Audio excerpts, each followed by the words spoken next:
ngikhumbulele la Joseph ngilokanye Angilalela. yeah. So it's invahle namhla ekuseni. Thank you so much for joining us. It is a Friday. Sijabulile impela ngokuthi sicala yona impela son for semothenani nivuka kahle lomuhla. Sibonga kakhulu nje ukuthi umdali solo sigcinile sivukile namuhla sibonga kakhulu. Asesibuke nje nangumbikelo sowa khona itiko letempilo ngabamfla kutholakala ne COVID elangeni la itolo. Kanti-ke itolo kuhlolwe abantu abangu 778 munye kutholakala ukuthi unawo umkhuhlane i-COVID-19 babili-ke abantu abasishiyile itolo emhlabeni kanti lapha sesibhedlela labelashwako kungumanje basithupha kuphela lasebaluleme inombolo letinsha bathathu kuphela positive cases active cases wona angemashumi lamabili nesikhombisa.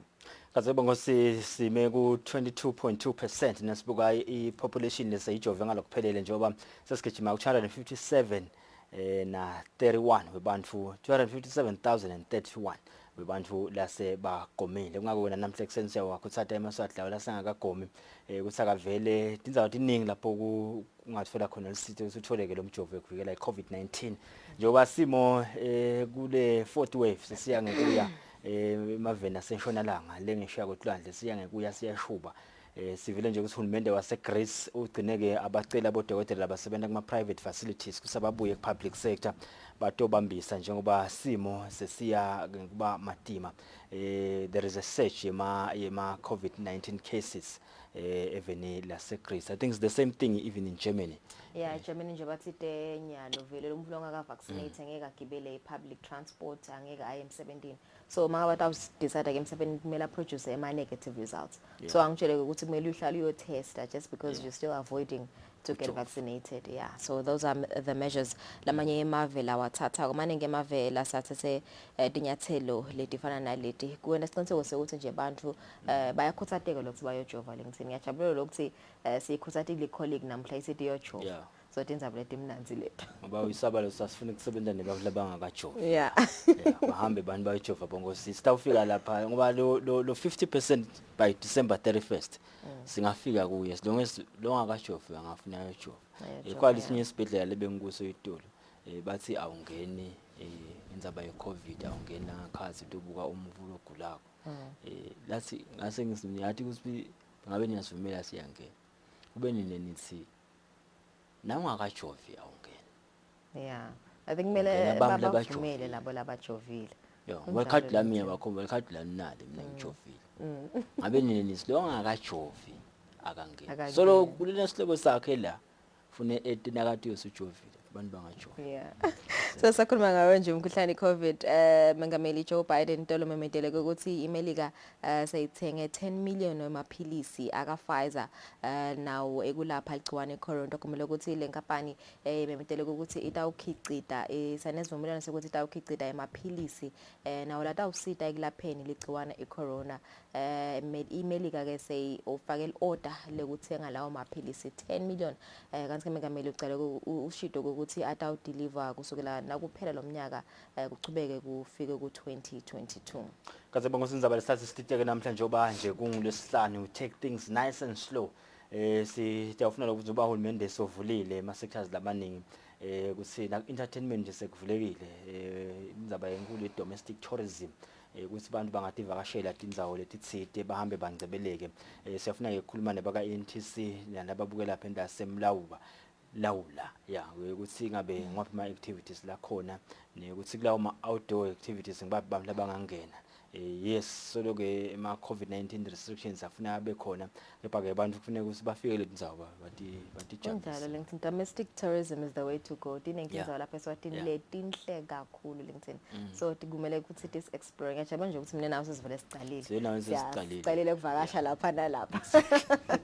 Alright, Mngulezi LinkedIn said ukuthi today we're taking things nice and slow stop in the sebelana ne artists lebitwa ngokuthi nguTJ collaborate ke nebakaswaka wakati ngoma letilishumi letiphathelene nje ne abuse awareness sikhulumisana naye ngale kwa7 kuva nje ukuthi ingabe vele mhlawumbe letingoma nakadaka yinje leyo lemkhuthatile sikhulumisana naye ngale kwa7 and yeah ma sports yes ma sports nzaba yeGhana neNingizimu Afrika sifuna ukuthatha lenye twist man President Jordan usithi kuba iGhana yadliwa kule match bekutaba nema socio-economic crisis eGhana, something was going to be very bad for the president himself. So ayibona ke manje sekuseyiphuma ebholeni seyifuna kungena politics. Yes, ayikabi kakhulu. Mbukele sithathe ikhefu nasibuya sitabuya netindzaba tetfu tekucala.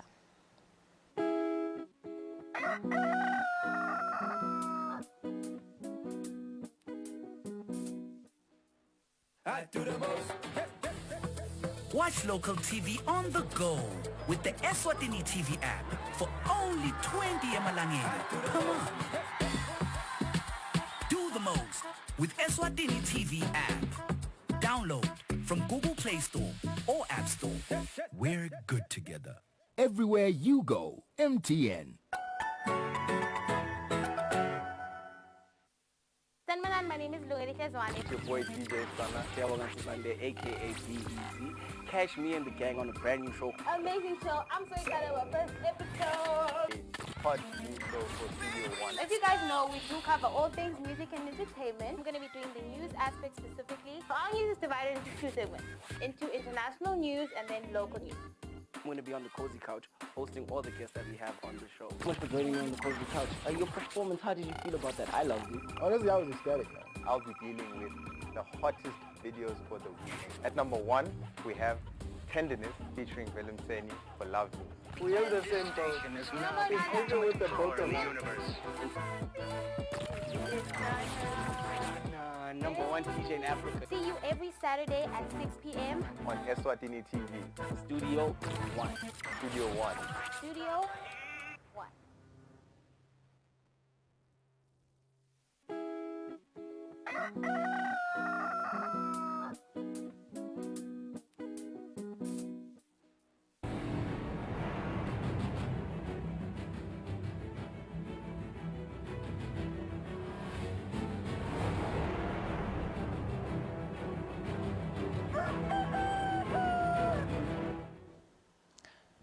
Asifenze sinimukele ihleleni Kusile Breakfast Show sikumukele nawo losanza kusivulela sitangwe 1978 futhi kuqala. Indlu yetimphunga seyiphasise umthetho losakhanganywa lobuke tetindiza kuleli wemnyaka wa 2019 iCivil Aviation Bill number 22 of 2019. Indvuna yetekuchumana umfana Nkosi Sikhanyiso ithi kuphasa kwalomthetho kutaba nemthelela lomuhle emnothweni wakuleli. Uma lo mthetho losakhanganya wetindiza weminyaka wa 2019 songumthetho ngalokugcwele kusho ukuthi umthetho wetindiza weminyaka wa 2009 utabe sawusaba ngumthetho. Lo mthetho kulokunye uhlose kushicilela imithetho yakamhlaba yetindiza.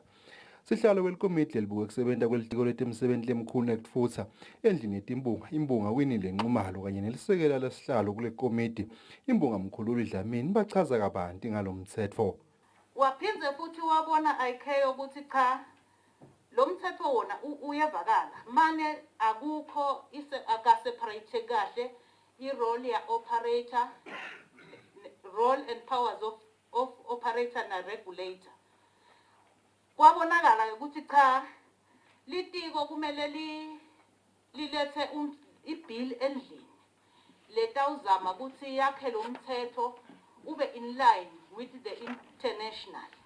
Look substantive ukuthi sithe awuthi uqala lo mthetho regulator a regulate operator a operate. Timbonga tibese tifaka imivo ngalo mthetho indvuna yelitiko letekuchumana umntwana Nkosi Sikhanyiso isilive belahlekelwa imali ngalokuthi umthetho wetindiza takuleli pokathi ungekho ezingeni la emhlaba. Uyo nje le aerospace and aviation industry sine sibhekile ukuthi njengoba sithi dawo launch brand Eswatini etikweni le ka ICT sibhekile lokuthi vele level tawukhona kunyuka ku nation branding index ngayo le industry aviation isithemba ukuthi nalana ekuthuthukiseni ekuhambiseni impahla lo mthetho uyakufaka lokuthi letimpahla letifika ngemikhumbi ngena kanjani ngaletindiza la Eswatini ngoba ukhanza ukuthi uma tiye ngale kubomakhelwane setitawubala ama-interest rates lasetulu i-clearance lasetulu. Ngakulokunye indvuna yelitiko letekuchumana umntwana Nkosi Sikhanyiso ngekubambela indvuna yelitiko letempilo lizinkosi utfule umthetho wekutsengisa imithi weminyaka wa-2001 i-Pharmacy Bill of 2021. Tindzabente Eswatini TV kubika Fortune Dlangamandla. Nginathemba inkosi Mavimbela sephalamende. Indvuna yetemcebo waphansi nemandla Peter Pembe seyisukumise libandla letawucinisekisa ukuthi emanti atholakala ngekulingana emaveni lamathathu lokuyi Eswatini, iNingizimu Afrika kanye neMozambique. Isivumelwano sesayinwe tindvuna letibuke tindzaba temanti kulamave lamathathu.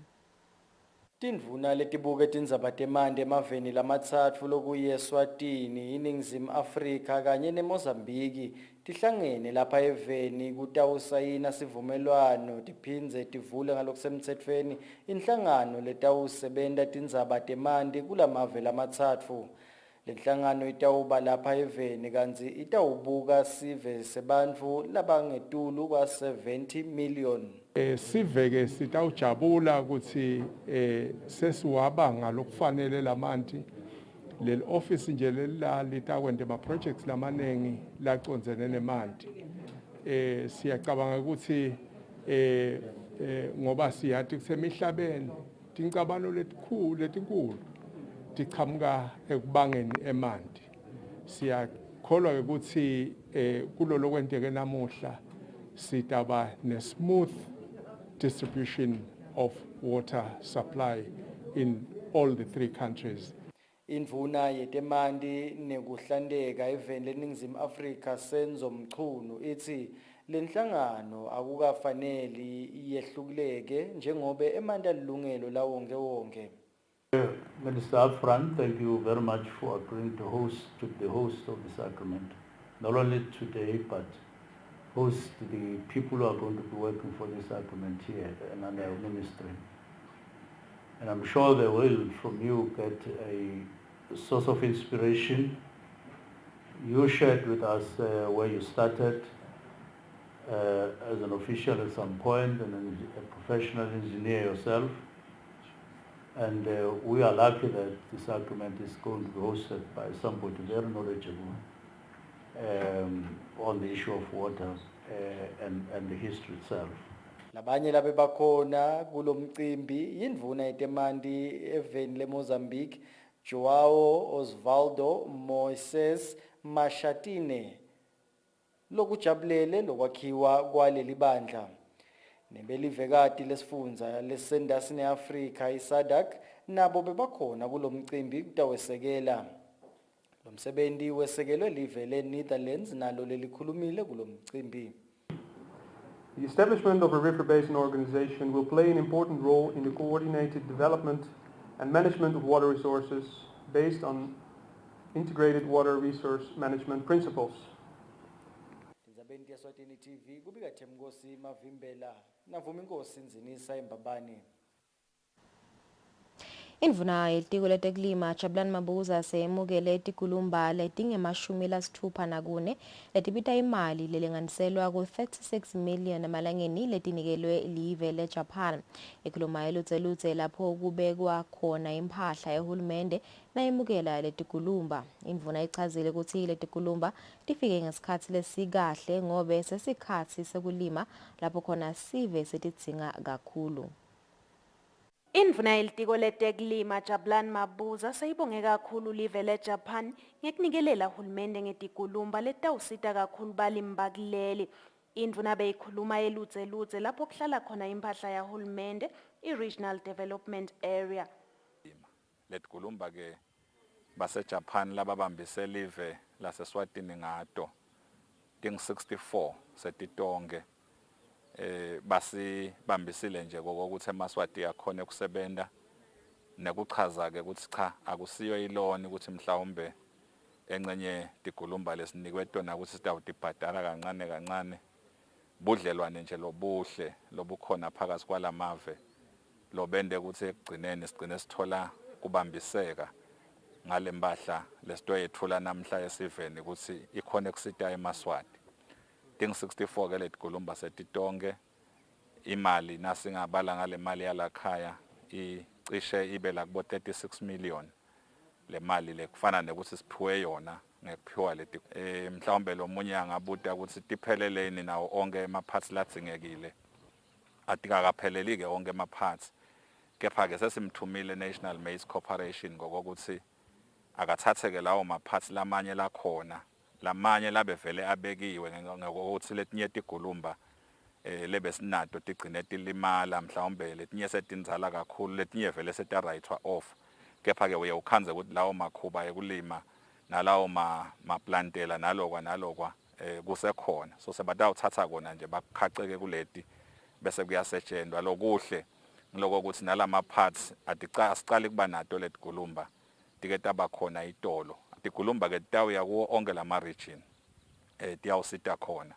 sisabuka nengcingwana yokuthi mhlawumbe vele nathi igulumba tiba tineng enough sigcine nje letinye sesitibeka vele la tinkundleni inkundla ngenkundla igcine inesigulumba nje lesi responsible for leyo nkundla bese kuthi ke njalo nakusuka isizini sekuba naleto ke letita kulo supporter lesikhona kuleyo nkundla. Indvuna yithi litiko liyayitfokotela yonke imetamo yekwesekela hulumende kutsi asite balimi kute live likhone kugcina lifika esigabeni sekutikhicitela kudla lokwanele. Etindzabeni teSwatini TV kubika Nelsiwendla ngamandla nginambongwa Dube Lutse. Takhamuti letingemashumi lasihlanu nesiphohlongo tenkhundla yasendondozi tiphotfulile tifundvweni tato temakhono lahlukene esikoleni semakhono isebenta National Institute. Ikhuluma enkhundleni indvuna yelitiko letekuvakasha lephindze ibe lilunga lephalamende lalenkhundla ithi tifundvo temakhono tingadlala indzima lenkhulu ekutfutfukiseni umnotfo welive. Kungako lenkhundla ikubone kukuhle kusebentisana nesebenta National Institute. Indvuna yelitiko letekuvakasha nemvelo Moses Vilakati lephindze ibe lilunga lephalamende lenkhundla yasendondozi ithi tifundvo temakhono tingilenye indlela live lelingayisebentisa kulwa nesweti kuphindze kutfutfuke umnotfo welive. Indvuna beyikhuluma enkhundleni yasendondozi ngesikhatsi kuphotfula abafundzi bemakhono lehlukene labafundze kasebenta National Institute. Labanye bayathunga, labanye bayabata, labanye bayashisela. Lona ngimfundza skola lobekhona so ngiyabona lona so wesithathu. Lalapho sebenta asibambisa kule nkundla yakithi. Namhla labato thola certificate ecishe bayefika ku60 bangu58 sebabonke. Labanye ke bawa ngendlela. Bacishe bafaka yonke lemiphakathi. Imiphakathi yalakithi ing7 bonke laba bantu batoqeqeshwa labaqeqeshiwe bathi ke baphasile. Lokuhle ukuthi sesitibonile letindvo lebatendile. Ikakhulu laba bekuthunga nala bekushisela nabo labekubata. Siyabona lokho ukuthi live lingayembili. Lokuhle ke siyatichenya ngasebenta ngoba uthatha abantu labe balapha labe bangeke bende lutho. Abathathele emakhaya bagcine sebalutho. Dokotela Tibekile Manana umphathi wesebenta National Institute uchaza kabanti ngelihlelo lwekufundzisa labalwendako. Sicela umuntu simnake ukuthi uyalithola likhono lekubhala lekufundza nekutibalela. Bese ke sesiyanaka kwekuthi lelikhono lelo ulisebentisa njani ekuthenini impilo yakhe ingashintsha for the better. Angafaka njani isandla lesiyembili enthuthukweni yakhe, enthuthukweni yemango nenthuthukweni yelive. Yingakho ke sabe sesingena nasemakhonweni. Labafundzi labaphothulako namuhla labanye nje bafundza kona kwekuthi bacale ngebasic literacy. Nobuhle Shandu lophotfulile uthi kufundza emakhono kutayitfutfukisa kakhulu impilo yakhe. Lokule kufundzela kutfunga lekufundzile kulesikhathi lesi kungisite kakhulu ngoba khanza sinasenkundleni sihamba siyoncongotha sifuna imali tenkundla manje kodwa bafune le skill ukuthi ufundzele into umsebenzi lofuna kuwenda nyalo. Indvuna yithi lenkhundla itimisele kugcina seyisebenzisana netitolo kanye nemabhizinisi lehlukene kute imikhicito yalabafundzi itfole imakethe kute batewukhona kwakha inzuzo lebonakalako. Etindzabeni teSwatini TV kubika Nelsiwendla ngamandla nginambongwa Dube Ndondozi. Indvuna yelitiko letekulima Jabulani Mabuza ikhuthaza abalimi ukuthi bakhulumisane nemiphakathi bacele ukusebenzisa imihlaba lehleti ukuthi bakhone ukutikicitela live kudla lokwanele. Ikhuluma esibayeni lodge emcimbini okhomelisa abalimi lo wesekelwe yi-National Maize Corporation kanye nelibhanga ye-Eswatini Bank ngemali lenganga 250,000 emalangeni. Indvuna ikhuthaza bobabe etikhulu ukuthi babambisane nalabalimi. Indvuna yelitiko letekulima Jabulani Mabuza seyihlomelise balimi labangama-30 labakhonile ekukhicita kudla lokuningi kakhulu ummbila labawuthengisele i-National Maize Corporation. Labalimi labathole imiklomelo babuya kuto tonke tifundza takuleli kanzi bathole imali lesuka ku-1,000 emalangeni kuya ku-30,000 emalangeni umuntu amunye. Lo msebenzi wesekelwe libhange i-Eswatini Bank kanye ne-National Maize Corporation ngemali leng-257,000 emalangeni. Siyabadzinga-ke nokuthi lama-farmers CEO tikhule leti nombolo talaba labangenela lo hlelo. Siyakudzinga lokho kakhulu ngoba kutawube kuyisayini yekukhombisa ukuthi kutse madodane lendzaba yekudla sitawubate i-problem nayo. Angisho naloko ukuthi chubekani nende kucocisana phela abalimi nabo babe tikhulu lela sikhona khona minengi imihlabathi lehleli lengasetshenziswa. Siyacela kube khona leto tingcoco siphinde sinicelele nakuyo imiphakathi oyitindlungulo ukuthi nimane Nkosi yami nibambiseke nanicela umhlabathi wekulima nilimela ukuthi live libe nekudla lokunengi. Siyathandaza ukuthi kube naloko kubambisana naloko kulalelana naleyo ndlebe nakwentiwa lowo msebenzi walolo hlobo lolo. Mkucisi Dlamini lokhulumele balimi ucele uhulumende ukuthi akhulise imali lathenga ngayo ummbila kubo balimi. Sitawucela litiko mane lisibukele indzaba yeprice yemmbila lithi kuyithi thutfuna bakithi sitawukhona ukuthi lithi live lidla lesuthi nema-farmers akhone kwakha inzuzo. Indvuna ibese ikhuthaza abalimi ukuthi basebenzise tindlela tebuchwephesha tesimanje manje njengoba tilimo tabo tilimala ngenxa yetimo letilethwa kugucugucuka kwesimo selitulu. Etindzabeni teSwatini TV kubika Nelsiwendla ngamandla kunaphathizwe Msibu kumathapha. Litiko letemphilo lithandza kundlulisa kucolisa esiveni ngekushoda kwemithi kanye namaphilisi latsite etibhedlela nasemitfolamphilo yakuleli. Ngekusho kwendvuna yetemphilo lezinkosi embikweni lawuthumelele betindzaba, litiko liyachubeka nekumikisa leyo mithi lefika kwetibhedlela ngesikhatsi lefika ngaso, kepha-ke ngenhlanhla lembi lemithi ayifiki ngesikhatsi sinye yonke. Indvuna ithi lokweswelakala kwemithi kubangwa indlela hulumende lathenga ngayo imphahla njengobe labo labakha lemithi abafuni kuthengisela live hulumende angakatibopheleli ukuthi utawubhadala kanjani. Indvuna ithi sekunemalanga vele litiko libanayo insayeya yekuphuta kubhadala imithi lokufaka ekhatsi imithi yekugoma bantfwana lekubange ukuthi nayo ishode futhi-ke leyo lefikako ingafiki ngesikhatsi. Indvuna ithi tonke tinsayeya betikhona setilungisekile ngako-ke yonke imitfolamphilo netibhedlela titayitfola imithi. Indvuna ithi kude nasinye sibhedlela noma umtfolamphilo wahulumende lovaliwe ngendzaba yokubete imithi futhi-ke umtfolamphilo wasemangweni uyasebenta njengoba imithi yatfunyelwa kuwo evikini leliphelile.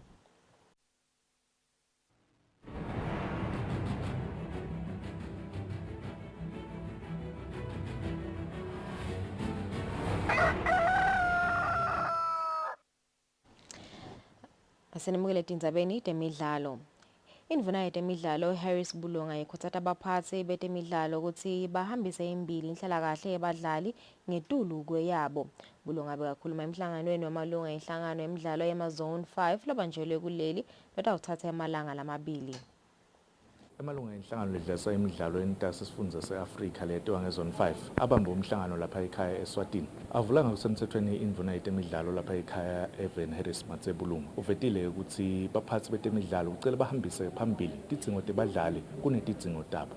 Lesotho has worked diligently under an extremely challenging environment to prepare for the Games.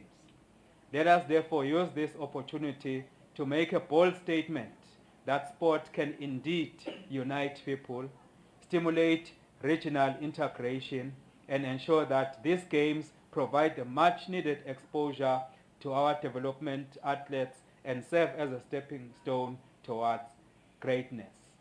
Sihlalo le midlalo ke Moretsi Mokhosi uvetile ukuthi le midlalo le imidlalo ke leyakha noma lendlulela yona imidlalo ema-Olympics letaba khona nga-2024 eveni lase-Paris. What inspires us amid all these seemingly unsurmountable challenges is the desire to pave way for our young people to pursue their dreams and explore opportunities despite the formidable challenges. Our relevance and determination will indeed be measured against the number of lives and livelihoods we've changed through sport. Our decisions to transform sport should never always be based on the financial affordability or liquidity. Rather, our decisions must be based on our ability to plan in advance and our resolve and determination to create by investing in our youth. Lo mhlangano lo banjelo khona lapha ekhaya eSwatini utawuthatha amalanga lamabili kanti lokutawukhulunywa kakhulu kuthuthukisa yona imidlalo yemazone 5 lokutawufaka ikhasi nayo imidlalo letawubanjelwa eveni laseLesotho. Lobekela umsakazo eSwatini TV kutemidlalo ngilinda Dlamini naphathizwe Msibi Esibayeni Lodge kuMathapha. Siyatiphetsa tindzaba tetfu ngaleto temidlalo asibahlole timakethe sitawuya sichubeke nehlelo.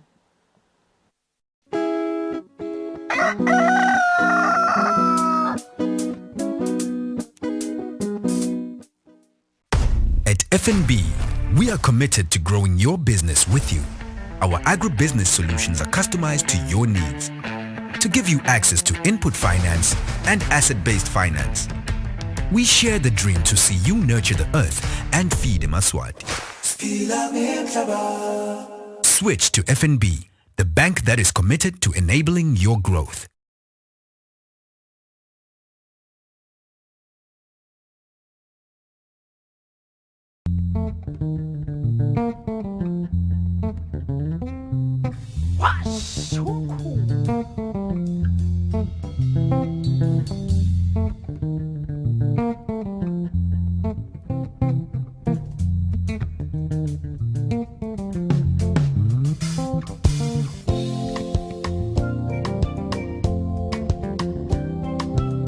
Are they yours?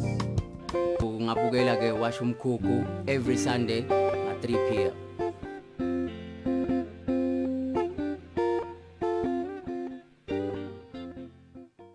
Sanmanan, my name is Eswatini. It's your boy DJ Eswatini, aka BEZ. Catch me and the gang on a brand new show. Amazing show. I'm so excited about first episode.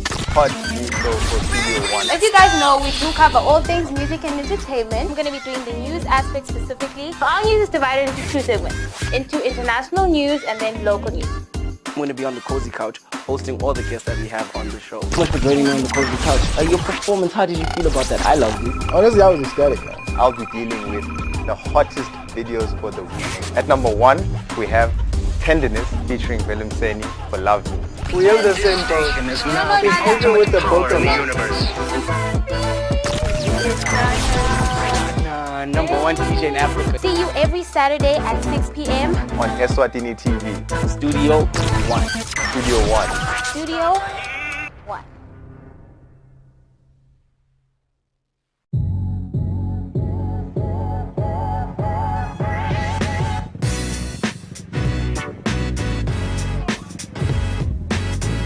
Sanibonani maswahla mahle libito lami ngumthandazo Mkhonazi and you are tuned into a brand new show on Eswatini TV called Street Quiz. Street Quiz is a show that is aimed at finding out just how well you know your beautiful country and just how well you travel. Now, the beautiful part about it, and that is my favorite part as well, is you get to win a special prize. Now that could just be money or a little something extra. As for me and my team, Nidanibona every week from here just as long as you tune in and now wanna start doing balege.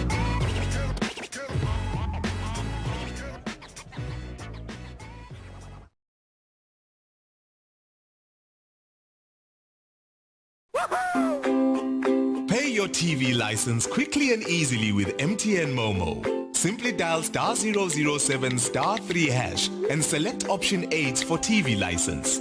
Enter your national ID number as your reference and the amount you wish to pay. Then enter your PIN to confirm your payment. Once your payment has been made, you'll receive a confirmation SMS of your payment. If you're a first-time payer, you get another SMS for your TV license. So legalize your entertainment from the comfort of your home. Pay your TV license the easy and convenient way with MTN Momo. Everywhere you go, MTN.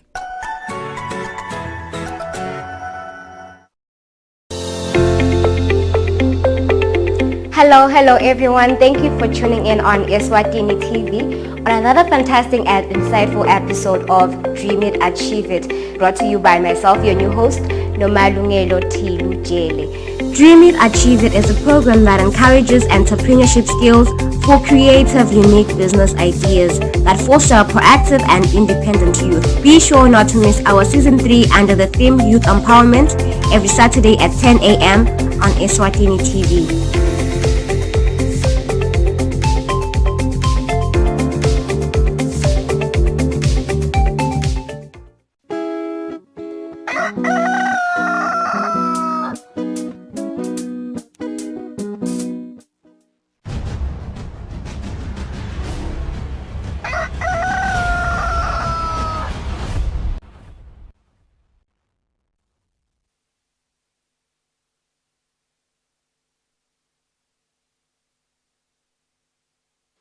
Ukuthi siyachibana nohlelo-ke namhla kusena sanza kulela umsakazo wakho ubukela umsakazo wetithombe Eswatini TV sisehlelweni Kusile breakfast show.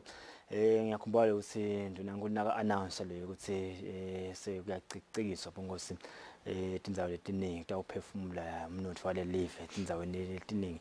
Indzaba lenkulu yanakwa ngiyakhumbula ukuthi beyinakiwe netikola beyinakiwe bekunakiwe ke futhi nangalaka entertainment bekunakiwe nangale lewanyaneni kunakiwe nakhona lapha ngiyakhumbula ukuthi yase kuyalontsha nje ama activities lamaningi kunabo Luju Festival abaphakanyiswa sine tindzawo ke la eSwatini njengoba induna yethu ekuvakasha nje ihlale igcizelela lenzaba ye domestic tourism usazivakashele tindzawo leti khona even kumcwalo lokusemaswati athi ukuthi sinani naka ngavakasha leto tindzawo leto yini la ngafike akwende kungakho bonke sinamhla sina nje ukukhuluma indzawo ilapha endasi man bakhuluma ngesingisi bathi north eastern part of the kingdom lenda selbonjeni umlawula ngiyakhumbula ukuthi it covers an area of approximately 16,500 hectares bathi ke tilwane letilapha lesingasi si dominant impala kepha ke angayide kakhulu mina angathi fule babe Sunboy Msetho bonke sihambisana Thedi Dlamini labatasita ke ku understand nje umlawula naye kusingabe maswati angafuna ukuvakasha khona angafike ende ini babe Msetho uvukile namhla ekseni sivukile kakhulu akinibingelele emalangeni libito lami ngiwe Sunboy Mthethwa ngingu Park Warden emlawula siyabonga kakhulu ukuthi namhla sithola lithuba lethi sibe nani emsakatweni wesive sinawo ke vele umcimbi emlawula umlawula mhlambe yinza uvele yokonga imvelo siphinze ke si promote kakhulu ke le tourism lele ihambisana nekonga kwayo imvelo shothi nje emlawula si nama facilities mhlambe noma ke nama activities la khona la khanga kakhulu nje bantu kusinabefikile kithi bakhona ukuthi chaza bativele nabo nje bathokote kakhulu siphinze siku encourage kakhulu ke nalokuthi bantu bashukumise umtimba shothi sinawo lama hiking trails sinawo ke phinze mhlambe ema activities la faikhathi mhlambe kubo cycling sinawo lamanye la msana nekubuka mhlambe kwati kabantu ngemvelo bo bird viewing siphinze sibe nato ke tindzawo tekulala sinawo swimming pool mjothi nje na ufike emlawula ufike uthokote nje kakhulu netilwane ke cha tiningi kakhulu uyakhona nje kufika uthokote ubone nalokuningi ufunza nalokuningi longathanza kokwati sengikomukele nawe Mlangeni ngiyafuna vele lokuthola leyo ukuthi njoba emaswati nje kulesikhathi lesi besolo silete endlini wavula uhulumende ukuthi asivakashe namhla sinakhuluma ngalenzawo le ngiyafuna lokuthola leyo ukuthi over the past years nanikhulumisana nabo labo Mthetho anibuka nani iNTC beka bayakhuthalela yini eMaswati ukuvakashela le mlawula ngoba ngisithena ukuthi khona umlungu lebekabhala wale UK wathi yes umlawula ukhona but nje awusilo ugcame kakhulu nabo makhelwane bawo bohlane nabo bani bani. Cha nami ngiyabonga kakhulu kuba khona lana ehlelweni. Eminyakeni ledlulile besibona vele ukuthi eMaswati bekangasiko la maningi labekade ivakashela letindzawo letfaka ikhatsi umlawula nature reserve nalalamanye ama nature reserves lesinawo sing Eswatini National Trust Commission.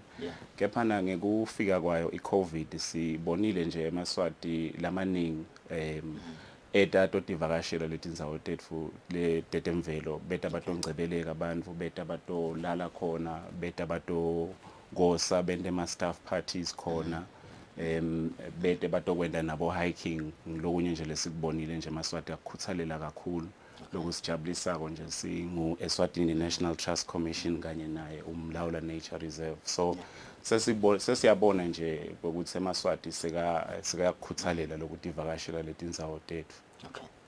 Ngiyafuna kulesikhathi sale COVID bayimthetho nanoma uhulumeni asivulele vele sisingahamba ngabe ema numbers nyawa limit yini ukuthi you are expecting nje siyafuna kuvakashela emlawula kule weekend le but ke nasi sishathi ngingabasi no sesifike kulo angibekise ncane 200 webantu senabo in terms of the numbers kulama outdoor activities akakhona yini ama restrictions la. Yebo akhona ema restrictions lesiwendako kushana ngalelo hlangothi mhlambe leso sivakashi lesifuna kulivakashela. Okay. Ngoba si netindzawo letinye letivulekile lethatha umthamo lomkhulu sinaletinye letithatha umthamo lomncane so vele ke sinyakwe siyesithi ama bookings are essential ngoba utawuthi uyefika ukhanze ukuthi awulinani selengcile. Siyakunaka kakhulu vele lenzabe inombolo. Le ngicela kuwe nje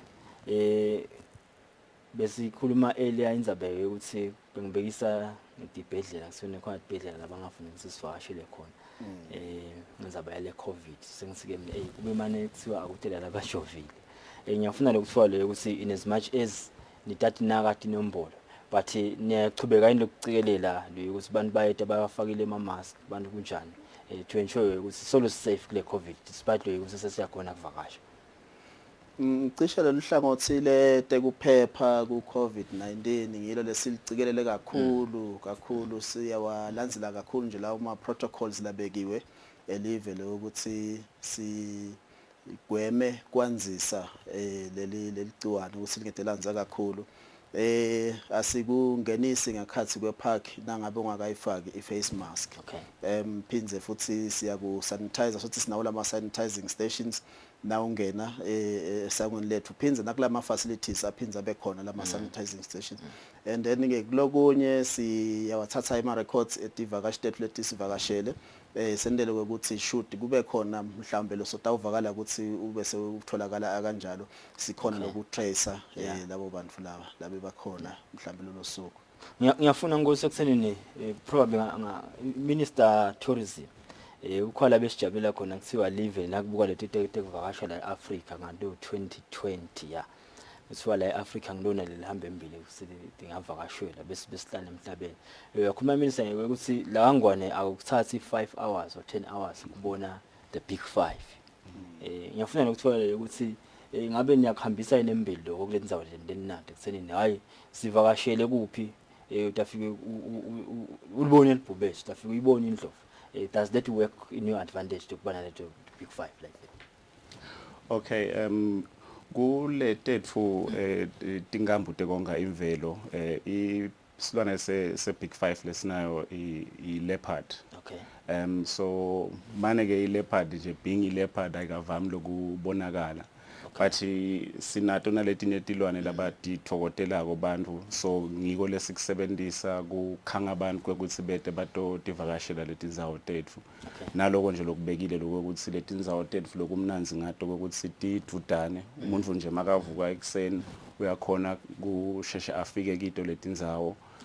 Siyaye sikhutsate nje kakhulu mangabe vele ufise kubona tilwane kwekuthi ufike ekseni ngoma ngilapho letiyaye tiphishaneke khona emathuba ekutibona tiba khona ekseni nasesikhatsini sanzambama lapho letiba active khona kakhulu so siyaye sibakhutsate nje abantu ukuthi befike ngaleto tikhatsi leto bete batoti ivakashela letindzawo tetfu ngoba si netindzawo nje letintsatfu lana eveni kunamlawula kuphindze kube namaloloja kanye naMandenga Cultural Village and Nature Reserve lapho khona umuntu angeta atongcebeleka abone letilwane phindze futhi nje athole lithuba lekuba lesingathi ma intermittent encounters kakhulu nayo imvelo ngoba ngiloko kakhulu lesikhutsatako kuletindzawo tetfu kungako kuthiwa ma nature reserves. Okay.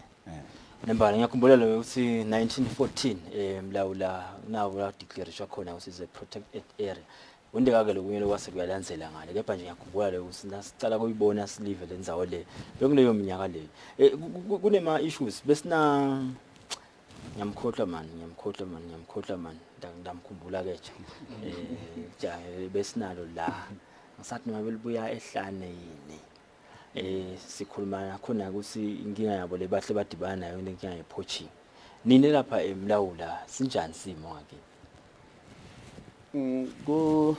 kuba mhlambe indzawo yekonga imvelo kuyavama lokwenteka lokuthi ipoaching ibe khona kulandzela kwekuthi mhlambe nale location lesikuyo indzawo le mhlambe iteleti ngapha letiningi teku provide imisebenzi ukhanze si majority abantu abasi employed bese sekuyenteka ke lokuthi sebayalingeka babuka lama resources la lapha ngikhathe park ukuthi mhlambe bangaphila ngawo and then ke ngilapho bese kwenza le poaching khona ikhona ipoaching but nje siyayicontrola ayisile sabisako siyatama nekwakha budlana nobukahle nabo bakhelwane bethu siyabacasha nalangikhathi kutama lokwanzisa nje labantu labasebenzako ukusinciphise le unemployment rate. Yes, ngiyafuna ukuthi ungene vele lapho ngokuthi kulendzawo lentibukako budlelwane ngawuthi nje budlelwane benu but letindzawo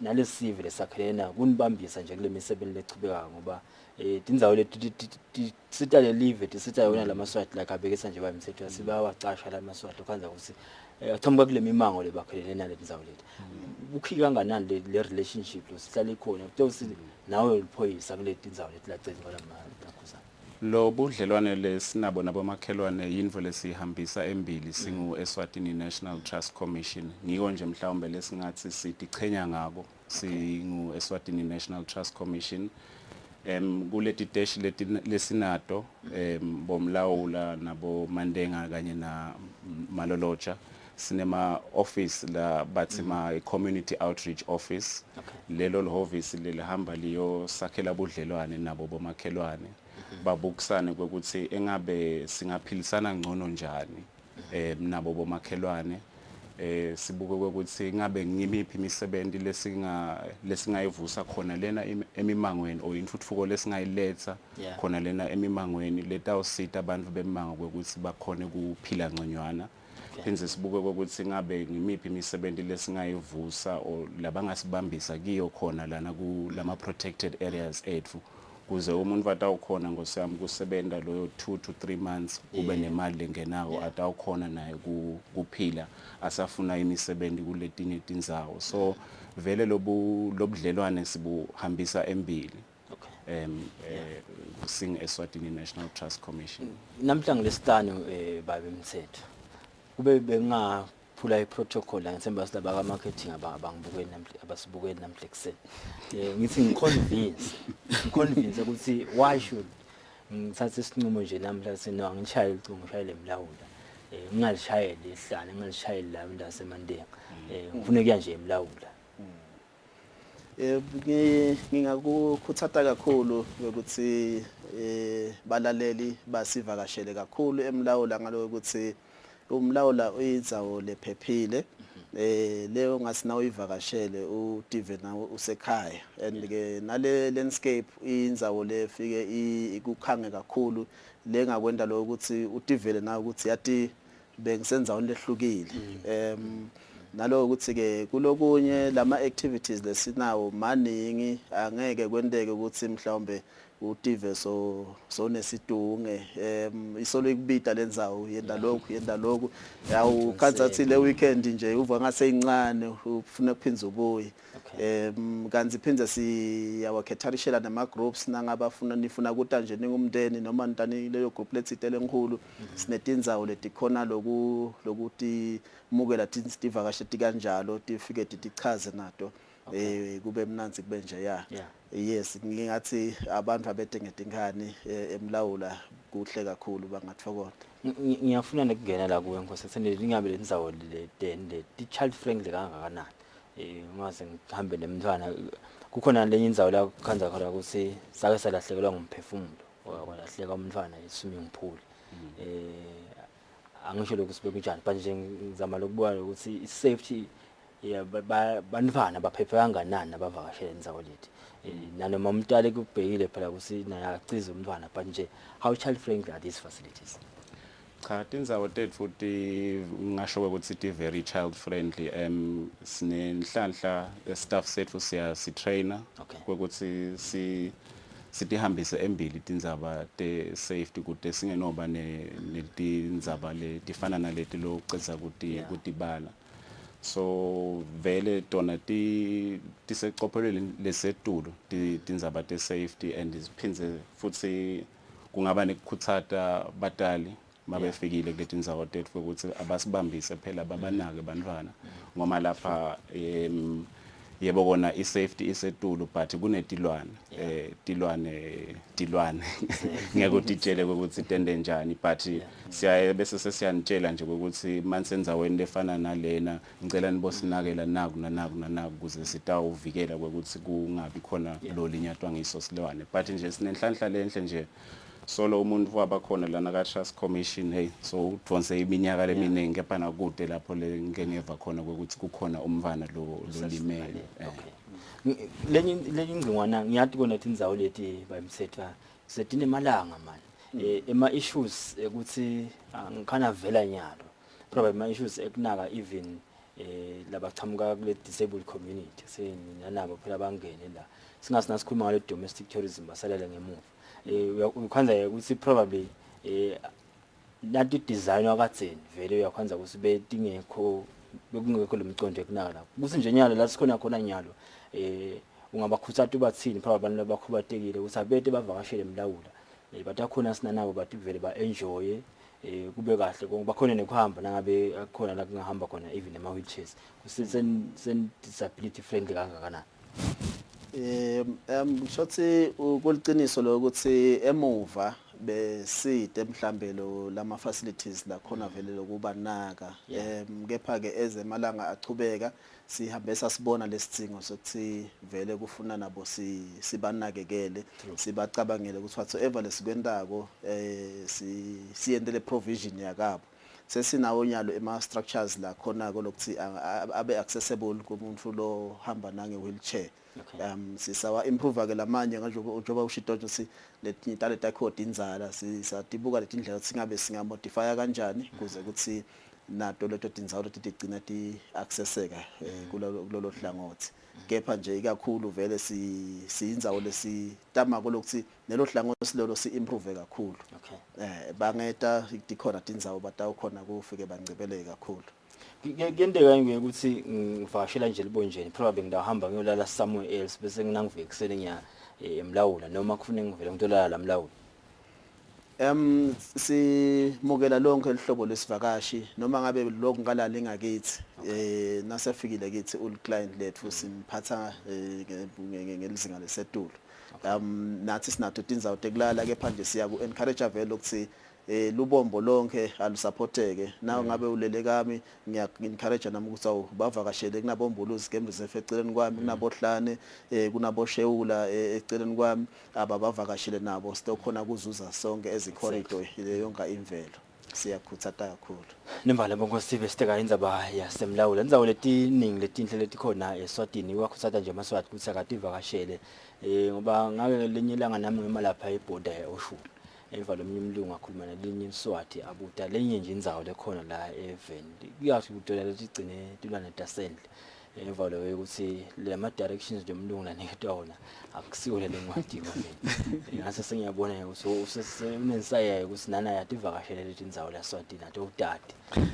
kube bede umkhamba lochamuka si akathi ayawufika le kulendzawo kube nanasi nasidibana la stratini nakabuta siyamniketa le information sebanga kakhulu Dlamini kunene sebanga kakhulu naye babemthetho wasinibe nasinamthe kusenze semba semaswati akathi vakashela leti indzawo leti nami bengingasijali livakasha kumana ngoba but sekuyangena lokuvakasha afunda ufika le emlawini sebanga kakhulu sinibe nasinamthe kusenze siyabonga kakhulu osingu 9 minutes before 7 si domestic tourism lenyeke ehlanganisele isifaka kosandla kulomnotho welive la seSwatini ngiyakuqhamuka nje ngale kwa7 ngiyakuniketa ema states kuthenini tourism sector ifaka isandla lesinganani kuningelo kwendeka kwa tourism njoba bekunebantu base Russia nje even batawu Somalive leSwatini kusilibe ingcenye libesekele ku expo ya 2030 kanzi ke bese solo sile Dubai la kuchibeka khona iexpo ya 2020 nelive leSwatini lapho la participate sibhekele ke sivakashi titawu yativakashi event itavakashela bona bomlawula naletinye indzawo letikhona Swatini budget market bonke sisibuya ke siyachibana ehlelo la lomhlekise.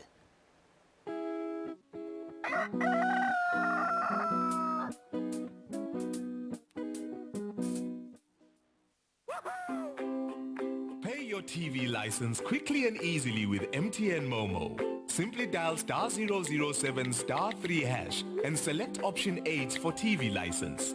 Enter your national ID number as your reference and the amount you wish to pay. Then enter your PIN to confirm your payment. Once your payment has been made, you'll receive a confirmation SMS of your payment. If you're a first-time payer, you get another SMS for your TV license. So legalize your entertainment from the comfort of your home. Pay your TV license the easy and convenient way with MTN Momo. Everywhere you go, MTN.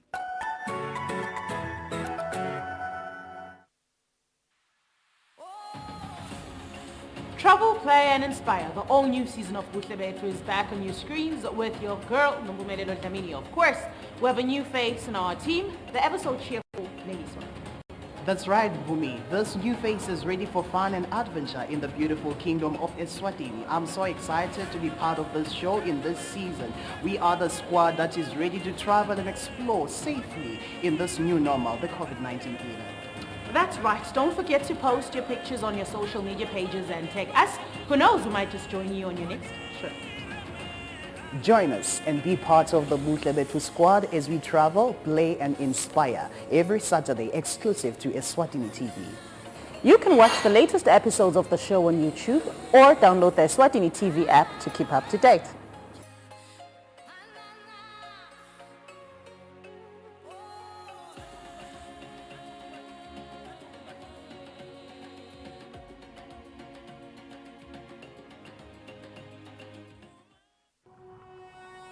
When you choose your adventures, you do so with an open heart and a desire for the unexpected. You embark on journeys to discover new worlds full of wonder. You choose a path to awaken your senses, a world to make you look up and realize just how inspiring this life can be. Arrive and awaken your heart. Explore life in ways only thought possible in your dreams. Discover just how far you'll go to expand your understanding of life's greatest mysteries. There's just one place on this planet with so much to offer. Now is the time for you to have the royal experience in the kingdom.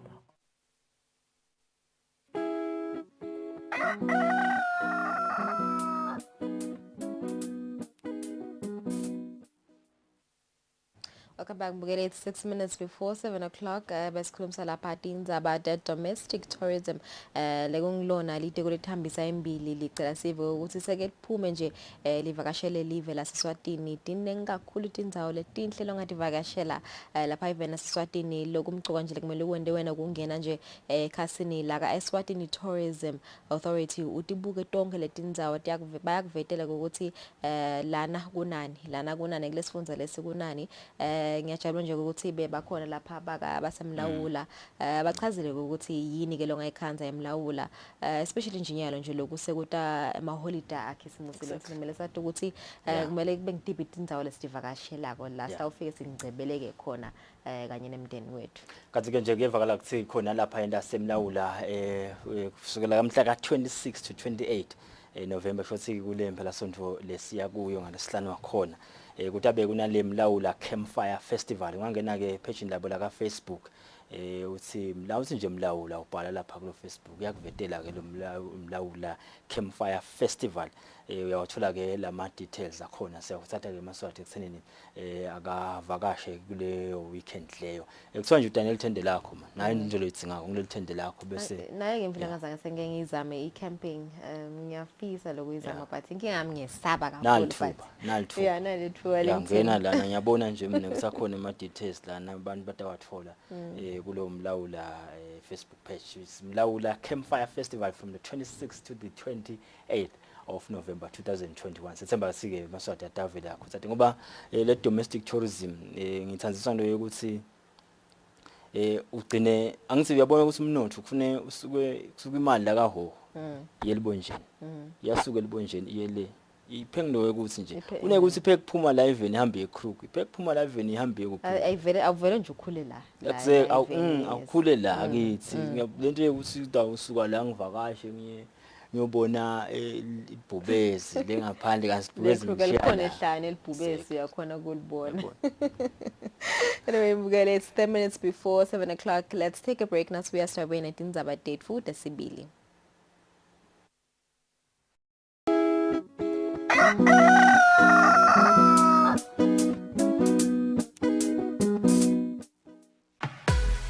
Season 3 of Eswatini MTN Spotlight will be on your screens every Sunday at 5 p.m. We have made changes in our usual lineup.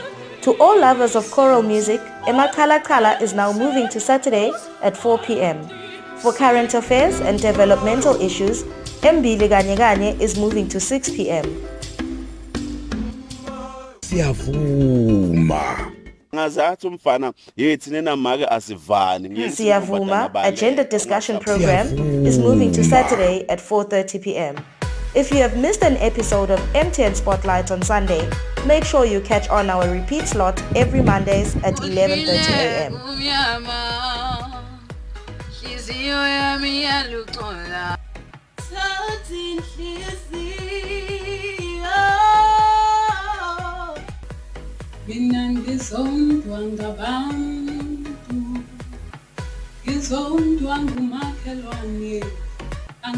Catch all this only on your #1 channel, Eswatini TV. My name is Eswatini. Your boy DJ Sana, aka BEZ. Catch me and the gang on a brand new show. Amazing show. I'm so excited about first episode. Hot new show for Studio One. As you guys know, we do cover all things music and entertainment. I'm going to be doing the news aspect specifically. Our news is divided into two segments, into international news and then local news. I'm going to be on the cozy couch hosting all the guests that we have on the show. Thanks for joining me on the cozy couch. Your performance, how did you feel about that? I loved it. Honestly, I was ecstatic. I'll be dealing with the hottest videos for the week. At #1, we have Tenderness featuring Seni for Love Me. We have the same thing. It's over with the both of us. #1 DJ in Africa. See you every Saturday at 6 p.m. on Eswatini TV. Studio One. Studio One. Studio One.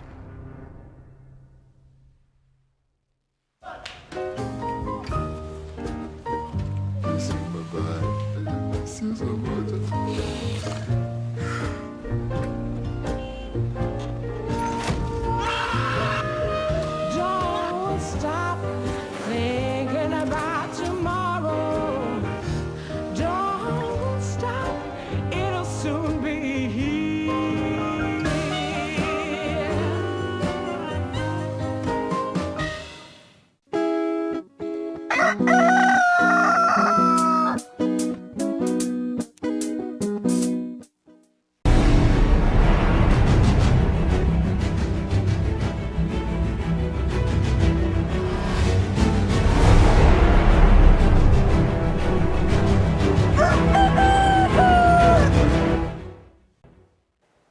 Ngibela nguvusela ngokwamukela endzabeni desibili ithala lomhla ekseni libito lami ngiLinkedIn kule. Indlela imbunga seyiphathiseke umthetho losakhankanya lobukela indzaba kundiza kuleli umnyaka wa 2019 i-Civil Aviation Bill number 22 of 2019. Indlela yokuxhumana umthane Nkosi Sikhanyisa ithi-ke kuphasa kwalomthetho kutawuba nemthelela lomuhle emnothweni welaseswatini. Uma lo mthetho losakhankanya wetindiza weminyaka wa 2019 songumthetho ngalokugcwele kusho ukuthi umthetho wetindiza weminyaka wa 2009 utabe sawusaba ngumthetho. Lo mthetho kulokunye uhlose kushicilela imithetho yakamhlaba yetindiza. Sihlalo welikomiti lelibuke kusebenta kwelitiko letemsebenti lemkhulu nekutfutsa endlini yetimbunga imbunga Winile Nxumalo kanye nelisekela lesihlalo kule komiti imbunga Mkhululi Dlamini bachaza kabanti ngalo mthetho. Waphindze futhi wabona IK ukuthi cha lo mthetho wona uyevakala mane akukho akaseparate kahle i-role ya operator, role and powers of operator na regulator. Kwabonakala ukuthi cha litiko kumele lilethe ibill endlini letawuzama ukuthi yakhe lo mthetho ube in line with the international. Look substantive ukuthi sithe awuthi uqala lo mthetho regulator are regulated, operator are operated. Timbonga tibese tifaka imivo ngalo mthetho indvuna yelitiko letekuchumana umntwana Nkosi Sikhanyiso isilive belahlekelwa timali ngalokuthi umthetho wetindiza takuleli pokathi ungekho ezingeni lake emhlaba. Uyo nje le aerospace and aviation industry sine sibhekile ukuthi njengoba sithi tawo launch brand Eswatini etikweni le ka ICT sibhekile lokuthi vele live tawukhona kunyuka ku nation branding index ngayo le industry aviation sithembe ukuthi nalana ekuthuthukiseni ekuhambiseni impahla lo mthetho uyakufaka lokuthi letimpahla letifika ngemikhumbi ngena kanjani ngaletindiza la eSwatini ngoba ukhanza ukuthi uma tiye ngale kubomakhelwane setitawubala ama-interest rates lasetulu i-clearance lasetulu. Ngakulonye indvuna yelitiko letekuchumana umntwana Nkosi Sikhanyiso ngekubambela indvuna yelitiko letempilo lizinkosi utfule umthetho wekutsengisa imithi weminyaka wa 2001 i-Pharmacy Bill of 2021. Tindzabente Eswatini TV kubika Fortune Dlangamandla nginathemba inkosi Mavimbela sisephalamende. Indvuna yemcebo waphansi nemandla Peter Bembe sesikumiseke libandla letawuqinisekisa ukuthi emanti atfolakala ngalokulinganako emaveni lamathathu lokulive leSwatini iNingizimu Afrika kanye neMozambique. Tindvuna letibuke tindzaba temanti emaveni lamatsatfu lokuyi eSwatini iNingizimu Afrika kanye neMozambique tihlangene lapha eveni kutawusayina sivumelwano tiphindze tivule ngalokusemtsetfweni inhlangano letawusebenta tindzaba temanti kulamave lamatsatfu. Lenhlangano itawuba lapha eveni kantsi itawubuka sive sebantfu labangetulu kwa 70 million. Siveke sitawujabula ukuthi sesiwaba ngalokufanele lamanti leli office nje litakwenda ama projects lamanengi lacondzene nemanti. Siyacabanga ukuthi ngoba siyathi kusemihlabeni tincabano letinkulu tiqhamuka ekubangeni emanti. Siyakholwa ukuthi kulolo kwenteke namuhla sitaba ne-smooth distribution of water supply in all the three countries. Indvuna yetemanti nekuhlandeka eveni leNingizimu Afrika Senzo Mchunu ithi lenhlangano akukafaneli yehluleke njengoba emanti alilungelo lawonke. Minister, up front, thank you very much for agreeing to the host of the sacrament, not only today, but host the people who are going to be working for the sacrament here and under our ministry. And I'm sure they will, from you, get a source of inspiration. You shared with us where you started as an official at some point and a professional engineer yourself. And we are lucky that the sacrament is going to be hosted by somebody very knowledgeable on the issue of water. and the history itself.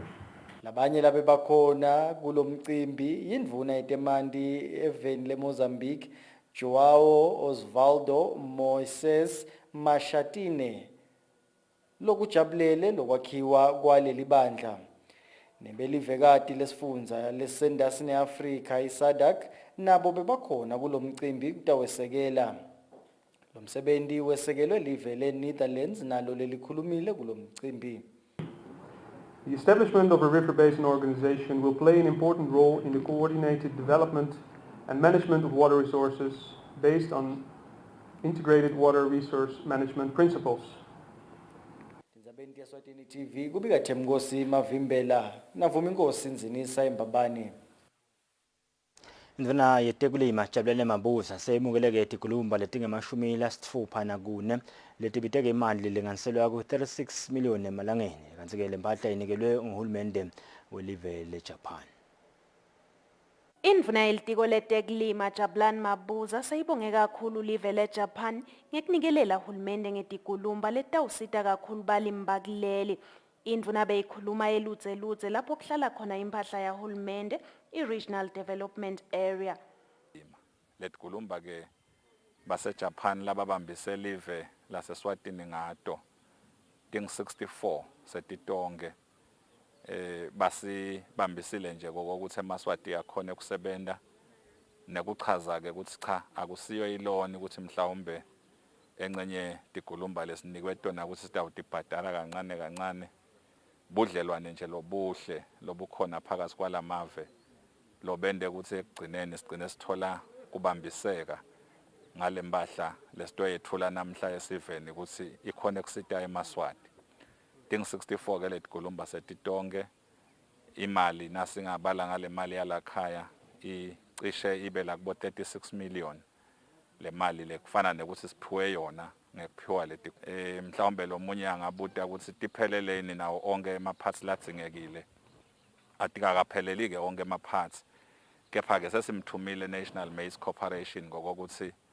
akathatheke lawo ma-parts lamanye lakhona lamanye labevele abekiwe ngokuthi letinye tigulumba lebesinato tigcine tilimala mhlawumbe letinye setinzala kakhulu letinye vele setarayithwa off kepha ke uye ukhanze ukuthi lawo makhuba ekulima nalawo maplantela nalokwa kusekhona so sebatawuthatha kona nje bakhaceke kuleti bese kuyasetshenzwa lokuhle ngiloko ukuthi nalama parts asicala kuba nato letigulumba tike tabakhona itolo tigulumba ke tawuya kuwo onke lama region tiyawusita khona sisabuka nengcingwana yokuthi mhlawumbe vele nathi igulumba tiba tineng enough sigcine nje letinye sesitibeka vele la tinkundleni inkundla ngenkundla igcine inesigulumba nje lesi responsible for leyo nkundla bese kuthi ke njalo nakusuka isizini sekuba naleto ke letita kulo supporter lesikhona kuleyo nkundla. Indvuna yithi litiko liyayitfokotela yonke imetamo yekwesekela hulumende kutsi asite balimi kute live likhone kugcina lifika esigabeni sekutikhicitela kudla lokwanele. Etindzabeni Eswatini TV kubika Nelsuwendla ngamandla nginambongwa Dube eludze.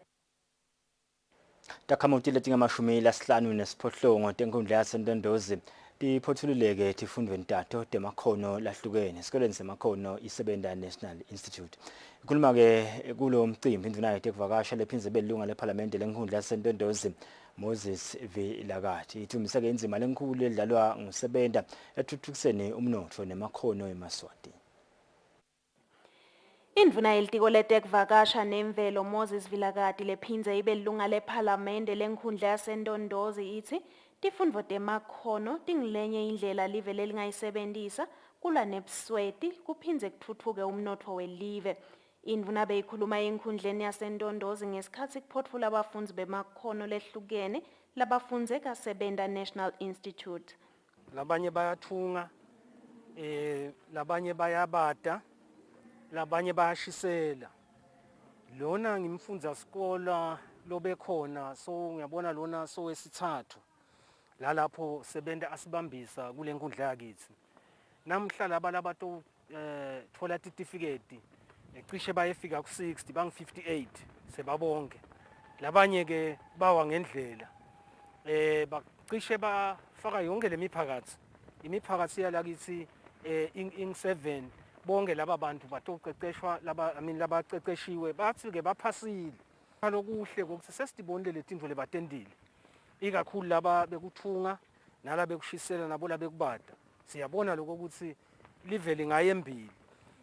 Lokuhle ke siyadichenya ngasebenda ngoba uthatha abantu labe balapha labe bangeke bende lutho. Abathathele emakhaya bagcine sebalutho. Dokotela Tibekile Manana umphathi weSebenta National Institute uchaza kabanti ngehlelo lwekufundisa labalwendako. Sicela umuntu simnake ukuthi uyalithola likhono lekubhala lekufundza nekutibalela. Bese ke sesiyanaka kwekuthi lelikhono lelo ulisebenzisa njani ekuthenini impilo yakhe ingashintsha for the better. Angafaka njani isandla lesiyembili enthuthukweni yakhe, enthuthukweni yemango nenthuthukweni yelive. Yingakho ke sabe sesingena nasemakhonweni. Labafunzi labaphothulako namuhla labanye nje bafunza kona kwekuthi baqale ngebasic literacy. Nobuhle Shandu lophothulile uthi kufunza emakhono kutayithuthukisa kakhulu impilo yakhe. Lokule kufundzela kutfunga lekufundzile kulesikhathi lesi kungisite kakhulu ngoba khanza sina enkundleni sihamba siyonkotha sifuna imali tenkundla manje kodwa bafune le skill ukuthi ufundzele into umsebenzi lofuna kuwenda nyalo. Indvuna yithi lenkundla itimisele kugcina seyisebenzisana netitolo kanye nemabhizinisi lehlukene kute imikhicito yalabafunzi ithole imakethe kute batewukhona kwakha inzuzo lebonakalako. Etindzabeni Eswatini TV kubika Nelson ngamandla nginambongwa Dube eNdondozi.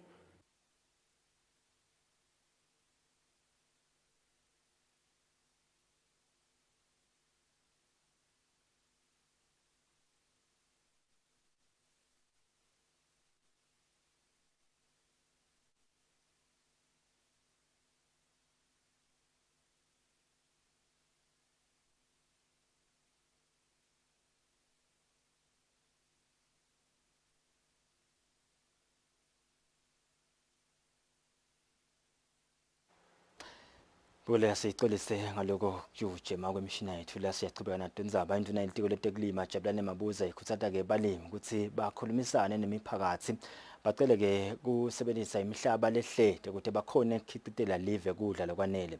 Ikhuluma ke Sibayeni Logic Mathapha emcimbini wekuklomelisa abalimi lesekelwe iNational Maize Corporation kanye nelibhange iEswatini Bank ngemali lelinganiselwa ke ku257,000 emalangeni. Induna ikhuthate nabo babe tikhulu ukuthi babambisane nebalimi emimangweni yabo. Indvuna yelitiko letekulima Jabulane Mabuza seyihlomelise balimi labange-30 labakhonile ukukhicita kudla lokuningi kakhulu ummbila labawuthengisele iNational Maize Corporation. Labalimi labathole imiklomelo babuya kuto tonke tifundza takuleli kanzi batfole imali lesuka ku1,000 emalangeni kuya ku30,000 emalangeni umuntu amunye. Lo msebenzi wesekelwe libhange iEswatini Bank kanye neNational Maize Corporation ngemali leng257,000 emalangeni. Siyabadzinga ke nokuthi lama farmers CEO dikhule letinombolo talaba labangenela lo hlelo. Siyakudzinga lokho kakhulu ngoba kutawube kuyisayini yekukhombisa ukuthi kutse madodane lendzaba yekudla sitawubate iproblem nayo.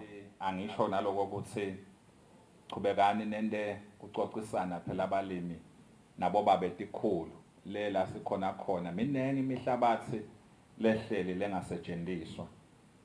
Siyacela kube khona leto tingcoco siphinde sinicelele nakubo nakuyo imiphakathi etindlungulo ukuthi nemane Nkosi yami nibambiseke nanicela umhlabathi wekulima nilimela ukuthi live libe nekudla lokunenge. Siyathandaza ukuthi kube naloko kubambisana naloko kulalelana naleyo ndlebe nakwentiwa lo msebenzi walolo hlobo lolo. Mkucisi Dlamini lokhulumele balimi ucele uhulumende ukuthi akhulise imali lathenga ngayo ummbila kubo balimi. Sitawucela litiko mane lisibukele indzaba yeprice yemmbila lithi kuyithi thutfuna bakithi sitawukhona ukuthi lithi live lidla lesuthi nema farmers akhone kwakha inzuzo. Indvuna ibese ikhutsata abalimi ukuthi basebentise tindlela tebuchwephesha tesimanje manje njengoba tilimo tabo tilimala ngenxa yetimo letiletfwa kugucugucuka kwesimo selitulu. Etindzabeni teSwatini TV kubika Nelson Dlangamandla kunaphathizwe Msibu kumathapha. Litiko letempilo ke litsandzako nje lisakucolisa esiveni ngekushoda kwemithi kanye nemaphilisi latsite etibhedlela nasemtholampilo yakuleli. Ngekushowe kwenduna yetempilo lizinkosi embikweni lethumelele betindzaba indvuna. Litiko liyachubeka nekumikisa leyo mithi lefikako etibhedlela ngesikhatsi lefika ngaso, kepha ngenhlanhla lempi lemithi ayifiki ngasikhatsi sinye yonke. Izona yithi lokweselakala kwemithi kubangwa indlela uhulumende latheka ngayo impahla njengoba labo labakhala lemithi abafuni ukuthengisela live uhulumende angakade bophelele ukuthi nakanjani utawubhadala. Induna yithi sekungemalanga vele litiko liba nayo insaya yekuphuta kubhadala imithi lofa ekhatsi imithi yekugoma abantwana lekuba ukuthi nanayo ishode futhi ke leyo lefikako ingafiki ngesikhatsi. Induna yithi tonke tinsaya betkhona setilungisekile ngako ke yonke imitholampilo netibhedlela titayitfola imithi. Induna yithi kude nasinye sibhedlela noma umtholampilo wahulumende lovaliwe ngenxa yokusolakala kwayo imithi. Futhi ke umtholampilo waseMangweni uyasebenza njengoba imithi yathunyelwa kuwo evikini leliphelile. Umphathi wamaphoyisa William Tsitsibala Dlamini uthi ke bantfu abangathembi umuntu ngemali yabo kodwa ke abahlale basola wonke umuntu ukuthi bate ukuphepha. Dlamini uvetele ukunakasikumisa ngalokusemthethweni liviki lekulwa nekukhwabaniswa kwemali kanti ke isiqubulo salonyaka sithi cabanga ungakachafati.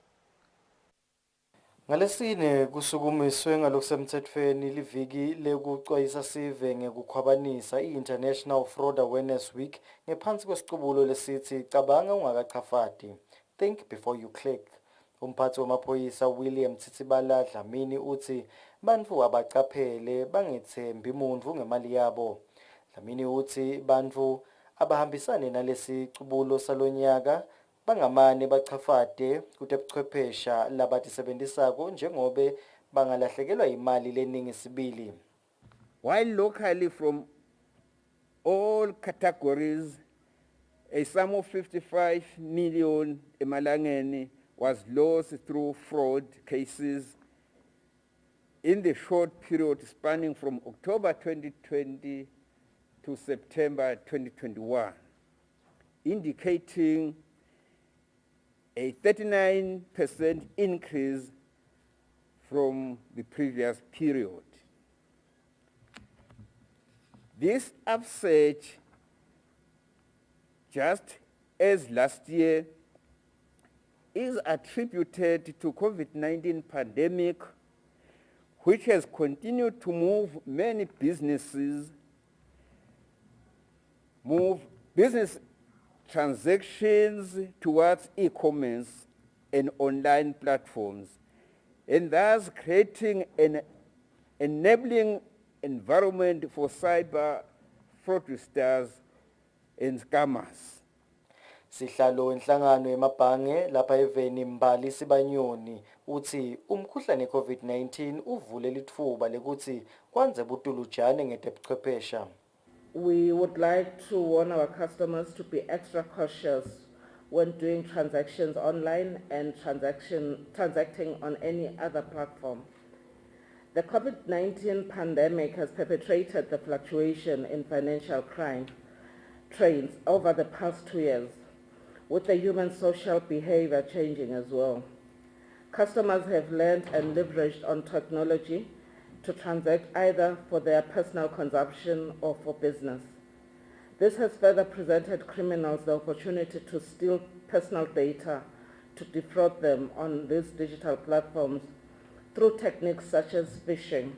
Sive siceliwe ke ukuthi sicaphelisise kukonke lokufuna imali singamane siyiphose singakancuthulisi emabhange ngekuthi lapho siyifaka khona ngabe kungikombamba yini.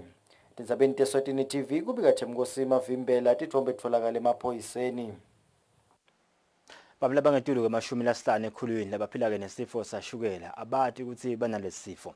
Lokhu ekuvetwe ngumcondzisi wetempilo uDokotela Vusi Magagula lebekamelele indvuna yetempilo lezinkosi ngesikhathi ke kugujwa lisuku lebantu labaphila nesifo sashukela kuphindza ke kusukunyiswa umkhombandlela wekuvikela tifo letingatsatselwana. Lusuku lwebantu labanesifo sashukela luyaye lugujwe njalo nathi 14 enyangeni yeLweti, kodwa la kuleli liligubhe ngalesine lapho khona litiko letempilo liphinzela sukumisa ngokusemthethweni umkhombandlela wekuvikela tifo letingatsatselwana.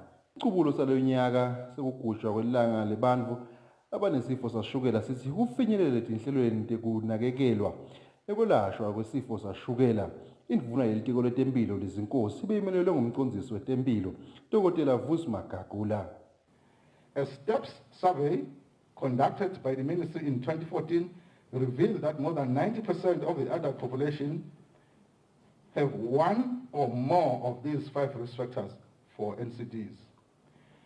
The survey further revealed that in Eswatini, 14% of the population were living with diabetes, and the prevalence projected to double by 2030 if more aggressive preventive measures are not taken starting today.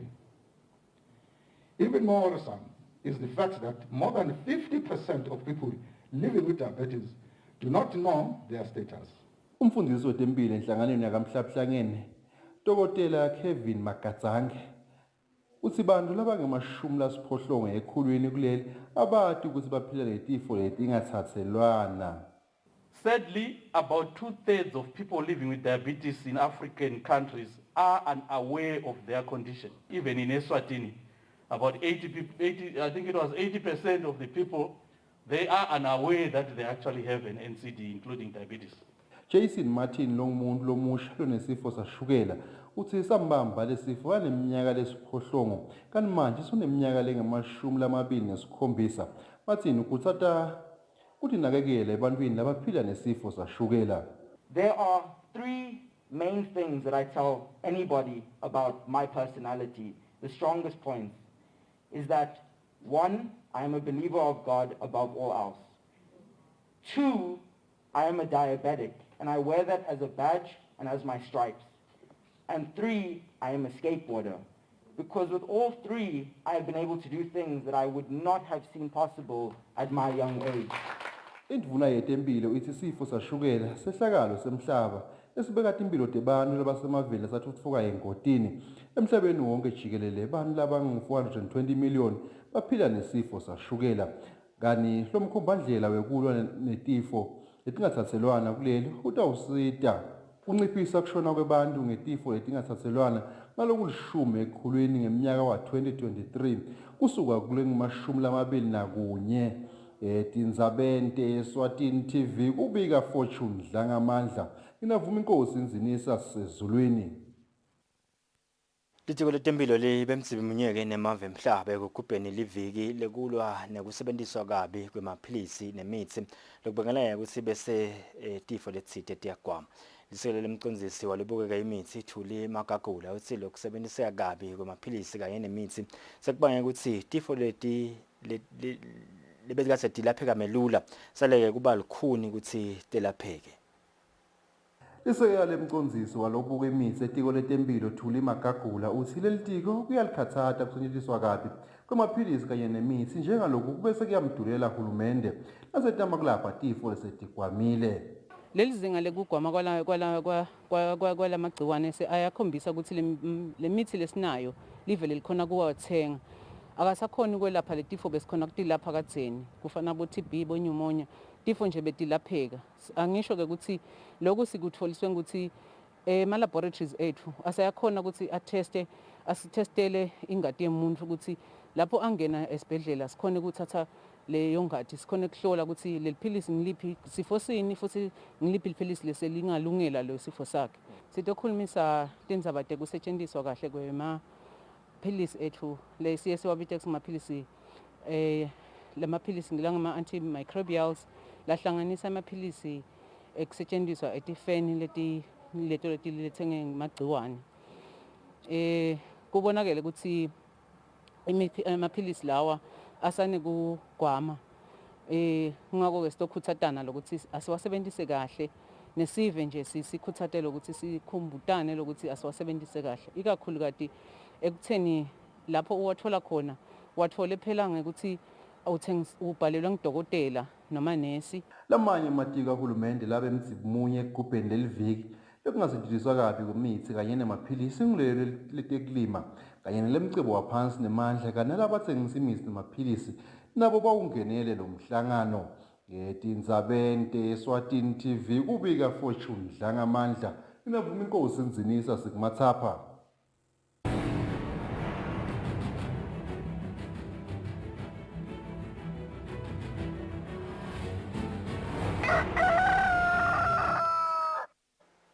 Sathi phethe bongosi ngekubuka temidlalo lokukhulumela ke baphathi beliqembu levovovo nomfundo Nhlengeethwa kusike iqembu levovovo lisukumise umkhankaso wekubhaliswa kwebulunga kwebalandzeli ngekutama ukuthola ukuthi bangaki balandzeli baleli qembu kude kuphindze kube lula ukuthi bathole labo labangabasekelanga imali. Namaviki lamabili endlulile iqembu levovovo lethula ubuholi lobusha baleli qembu lokufaka ikhathi lokwaphatha liqembu lemanzini Wanderers mehlulu Nhlengeethwa njengemphathi lomusha waleli qembu. Emitemeni yokukhulisa tinombolo tebalandzeli leli qembu selisukumise umkhankaso wokubhalisela bulunga bebalandzeli. Nomfundo Nhlengeethwa lokhulumela abaphathi baleli qembu uthi lokhu utawusita kwati ukuthi leli qembu linebalandzeli abanganani. Sifuna kwati ukuthi amafenzi angakhi sitaba nawo ma prizes maybe swingise amafenzi so funa sathi ukuthi amafenzi efule sinawo angaka masenda info sendele tuwabo and sibe nayo yonke information yomfulo yefeni yevovovo ukuthi sitowati ukuthi bani uhlalaphi maybe dabendeka sibe nabo free transport because ema-supporters efo ukuze as-support ufuna kube khona lesibhanika kona. For now mawena i-membership card uthola i-t-shirt yamahhala. Iqembu levovovo lenyukele esigabeni saka-Premier League eminyakeni lelisetulu webhola kanti emidlalweni lemibili udlalile linamaphuzu lamane. Lobikela umsakathi Eswatini TV temidlalo ngilinda Dlamini naphathizwe Msibi eMbabane. Because ngalete temidlalo esitibamba lapha ke ndzaba tesibili talo mhla ekseni sibathola ke imakethe siyabuya siyachubeka nalo hlelo.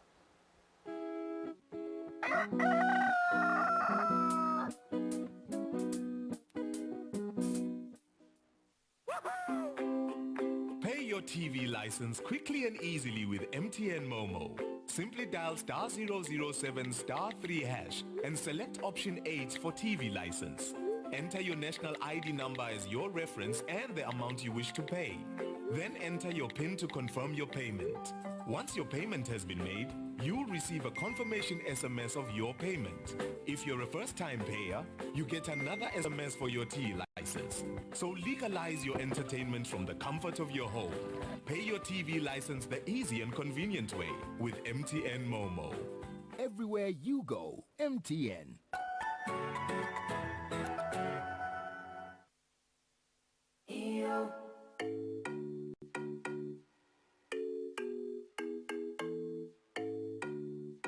Your favorite music show is back. We're bringing you the hottest music videos and live studio interviews with your favorite celebrities. We're giving you a front row seat to the latest fashion trends as well as your weekend gig guide. Join us live on social media and call in to send in your shout-outs. Catch This Weekend Eswatini every Friday at 5:30 p.m. live on Eswatini TV.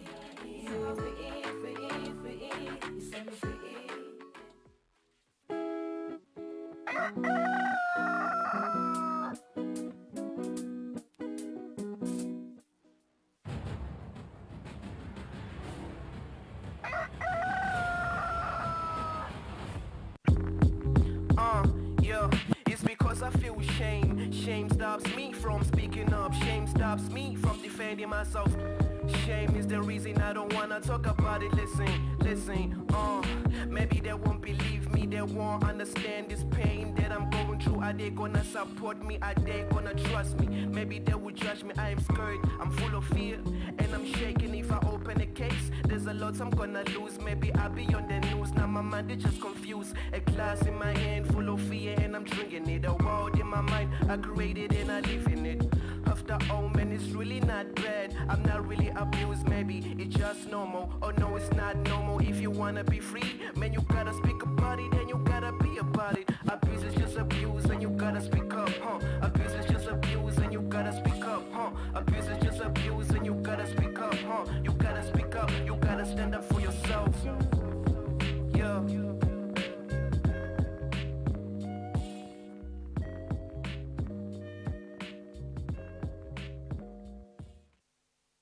All right, welcome back. Mbukeli, still watching Kusile Breakfast Show. Bekuyingoma ya TJ ke leyo is in collaboration bakaswaka lapho khona a release umculo welolwane kuhlukubeteka kwebantu. It's just an abuse awareness campaign sort of. Kuba khona ke ingoma la sekade releaseile 6 wato letikhuluma ngayo i-abuse. Good morning and welcome asivuzele sikumukele TJ, right? Yes. Yeah, kumbe nje nawusingeta nje sithombe nje kafishane ukuthi TJ ungubani usuka kuphi ubuyaphi nje nale kule industry. Thank you. Neng TJ, I'm from Manzini. I make music. I'm a rapper, poet, and a songwriter. And yeah, I've just finished high school and I just like do music. That's all I'm focused on right now. Okay, so why music? Ngume mhlambe info lobusolibona ukuthi ufuna kuyenda solukhulu noma mhlambe you inspired by someone low artist yini nje vele ukhethe ukuthi ufuna kungena la kuhlabela. Oh, it's a mixture of different things. You know, growing up in a family about tons of music, and then it's just in the world, people they like to create stuff, and you feel like you are talented or you like to be involved in that. So yeah, I feel like there's a lot of things that drew me to music. So I ended up like starting my own thing. I'm like, oh, maybe let me just try it out and see how it goes. And yeah, Okay. so yeah. So when you're a writer, you're a singer as well. I'm a writer, poet, and rapper. A rapper. Yes. Oh, okay. So which one do you prefer the most? Nguphi nje lovangazo ukuthanda kakhulu noma ukuthanda konke? It has to be the rapping parts. It just gives me joy. I feel like this thing inside me like jabula when I'm doing songs because you know, poet is nice, but poet is more like part of rap. It's more like the same things. Depends on how you do it. So, but I feel like rap is what I like to do most. Yeah. Okay, so let's talk about this collaboration you did with Eswaka. How did that come about?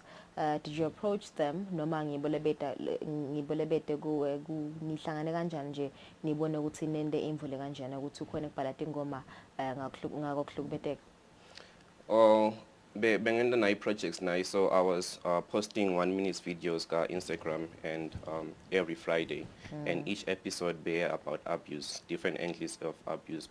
Bengikhuluma ngama signs of abuse or ngikhulume ngabantu labangathanda report abuse because there's this and that, or ngikhuluma ngama actual stories kanti bengifunza incwadi and like real stories etendeka la kangwane. Maybe ngifunza just a short story. Maybe there's someone who was abused, and then I took that exact same story and I put it in the form of a song. Then I make a video, I post it on Instagram. And people, they were like, why don't you go to Swagger? Because what you're doing is so professional and it's so effective to people. And we were like, okay. So my manager told me, let's go to Swagger and just show them what we have so far. And that's where I Swagger about, wow, you guys are onto something less strong, and people, they need to hear the stream music. And from there, they told us that we can do something together and we can work on something new, and just to give awareness to the people about GBV. Okay, so how many songs do you have now? How many have you released? Well, I released 10 videos on Instagram, and I took only 6 songs from the videos. I didn't get about my actual songs, so that more people, they can listen to the songs. Even now about our Instagram, we are able to listen to the song maybe on YouTube or Spotify or anywhere where you listen to music, and in that way we are able to spread more awareness to a larger crowd of people. All right. No, ngicabanga ukuthi lemvelo yendako yinhle TJ, and I think it's rare ukuthi kwendeke. So ukhuluma nge-abuse, when I think about the abuse, you actually took this initiative lokuthi kube ne-awareness lo yendako nge-abuse. Was it something that you experienced noma mhlambe wayibona ku-relative or a friend le yakwendeka ukuthi vele you want to write about the abuse? Well, there's a lot that's happening ever since the COVID yaqala, especially here in Eswatini. I-rate here girls who are being raped or who are being abused in all sorts of manner at home or at school or anywhere. Say inyukile, it's really high, and inyuke like about twice the percentage being here before COVID started, and I felt like people need to know about this. People need to be aware. So in that way, I used music because this project is for especially young people because the people who are being abused now, trauma on the years later coming. So if we are able to address the issue, you are able to serve the community as time goes on. So yeah, and my race abuse, they are really going higher. People are being abused, not only women and also men, and people they don't want to report abuse because by a saba. And in that way, for me, report I abuse because bigger saba in this way put them encourage what's in let me talk about this thing Alright, so let's talk about the songs, the 6 songs.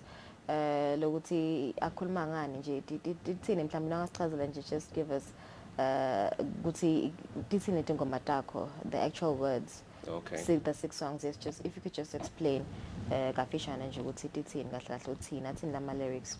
Okay, this song this was just playing now. If you paid attention, I was talking about a person who wants to reports abuse because it starts like it's because I feel shame. Shame stops me from speaking up. Shame stops me from defending myself. Shame is the reason I don't want to talk about it. People because they are abused, they feel embarrassed. I'm not supposed to abuse this because this is really rare. People what are my friends going to think? And in that way, you are killing yourself because a person who's been abused and this other song, women abuse. Okay. So there's this woman, because I'm trying to involve everyone, whether they are old or young. If you are being abused, it's just abuse, nothing changes. And she had kids with this other guy, and then lo guy besangafuna ikhokha imali bamfana, and then bamxoshela ikhaya lakhe, and then asakafuna imali bamfana sekamxoshile wathi loba come to my house, we'll do this and that, and then I'll give you the money. So in that way it's abuse. For me to follow imali damelo unga-abuse with this and that, sexual abuse. That's one of the things. And after some time, that woman realized there's this organization about women abused and why lapo lomage, and then that's why she got help there. And yeah, this is a whole story. It's all in a song. So if someone was being abused in that way and we have a story less, so to encourage kusna hamba reporter that same issue and follow sito. And yeah, I'm talking about a lot of English ngale abuse, and it's mainly about abuse. There's nothing was ngami that I don't even mention my name in any of the songs. Well, it's just like strictly about abuse. Okay, so what has the response been like from members of the public, even your relatives and friends, after they've seen your videos, particularly the message lo ikhulumako kulama videos, bathi nje bayijabulela invele bayitfotela in lama videos? Yes, I've been getting a lot of positive responses, Bamfu, and it's so encouraging because Bengat wasn't a fully responsible engineer, and like some people encourage me to keep doing what I'm doing, and some people who never believed in me, they like, oh, maybe there's talents here. Well, what you are doing is really impressive. You must continue doing that. And some people, they realize that I'm not doing it for myself, I'm doing it for the people, and in that way it's easy for other people to support you because we are onto something that is going to help the people around us. So yeah, it's been really, really impressive. Definitely right. So besides the songs, do you have any other singles, other music videos? Yes. So this was like a project that I did for just a period of time. Otherwise, I do inspirational songs. Sometimes I talk about God. And I like to talk about life experiences a lot. I complain a lot in my songs. That's why people, they like my songs because I'm talking about real life issues. Yeah. For someone your age, you'd sing about something else. Yeah, true. Something that the youth goes through, like but when you're more inspirational. Deeper, yes, why is that so? I think it's because music shouldn't be used as entertainment only. It should be also used as a tool to educate people I feel like music is what holds us together as people, because everyone listens to music. Even if you're not a fan of music, when you're on your car on your way to work, you turn on the radio, you listen to music, and in that way, maybe I could say something that could help you get through whatever situation you're going through at that time or that point. And I feel like we should utilize music and use it in a way that's we're going to change the world. I feel like it's all about changing the world. It's not just only about entertaining and just dancing and then that's it. I want you to listen to my music, and after that, wow, there's this dude who said this in the morning and it's still stuck on my head. So yeah. For now, one lay impact layer. All right, you're talking about your other songs, yes, besides Lawa, Abuse, Guti, my singles akho lamanye lawa releaseile mhlambe nongasichazela nje ngayo ukuthi how's that going so far? Okay, yes. Recently I released a song called Birthday Daddy.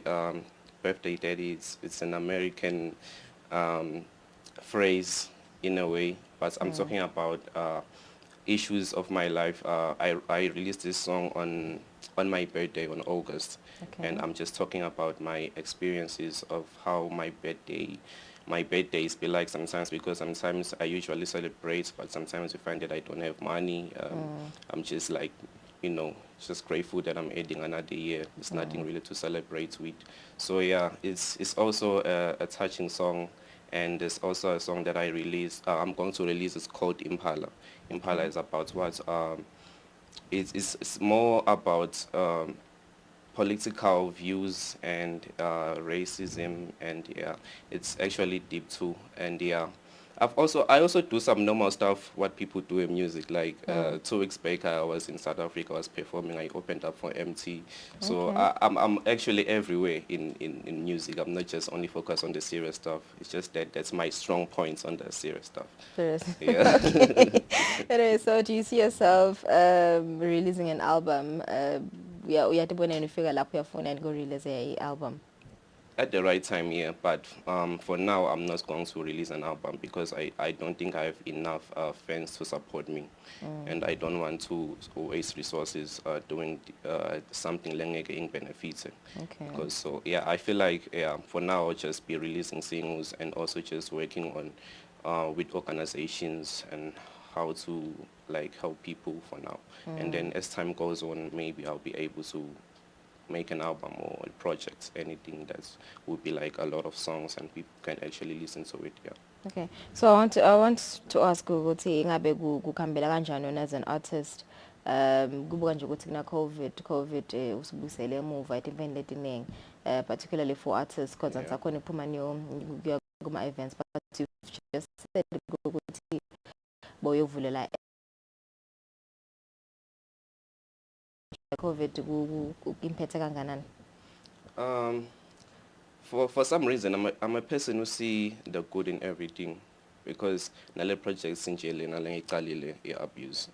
I saw that okay, now there's COVID, people are not performing, and a lot of young people are on social media. So how am I going to get their attention? And then that's why I was able to do something without their attention, and I always look for opportunities. We don't really care as long as I'm entertaining people. It doesn't really matter if there's no more big shows, or even if it's just a show of like 30 people. As long as I'm like performing to people, and then yeah.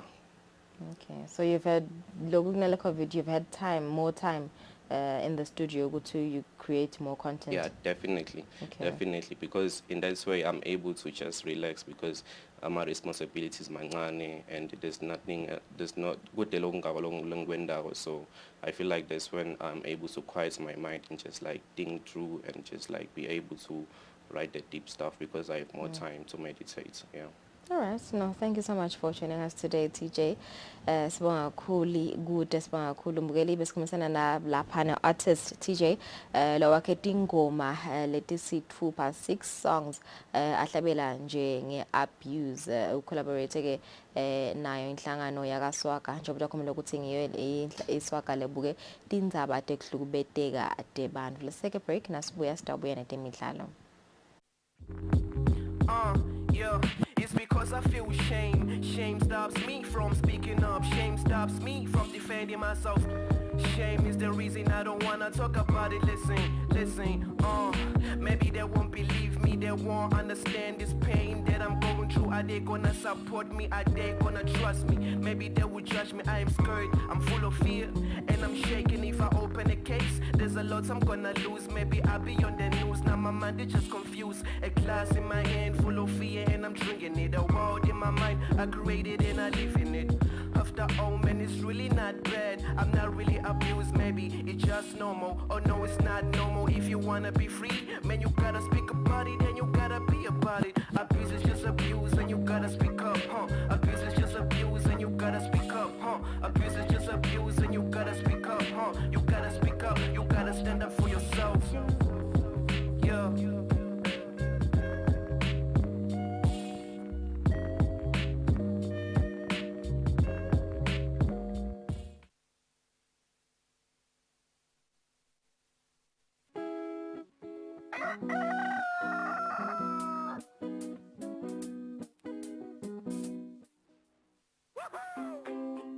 Pay your TV license quickly and easily with MTN Momo. Simply dial *007 *3 hash and select option 8 for TV license. Enter your national ID number as your reference and the amount you wish to pay. Then enter your PIN to confirm your payment.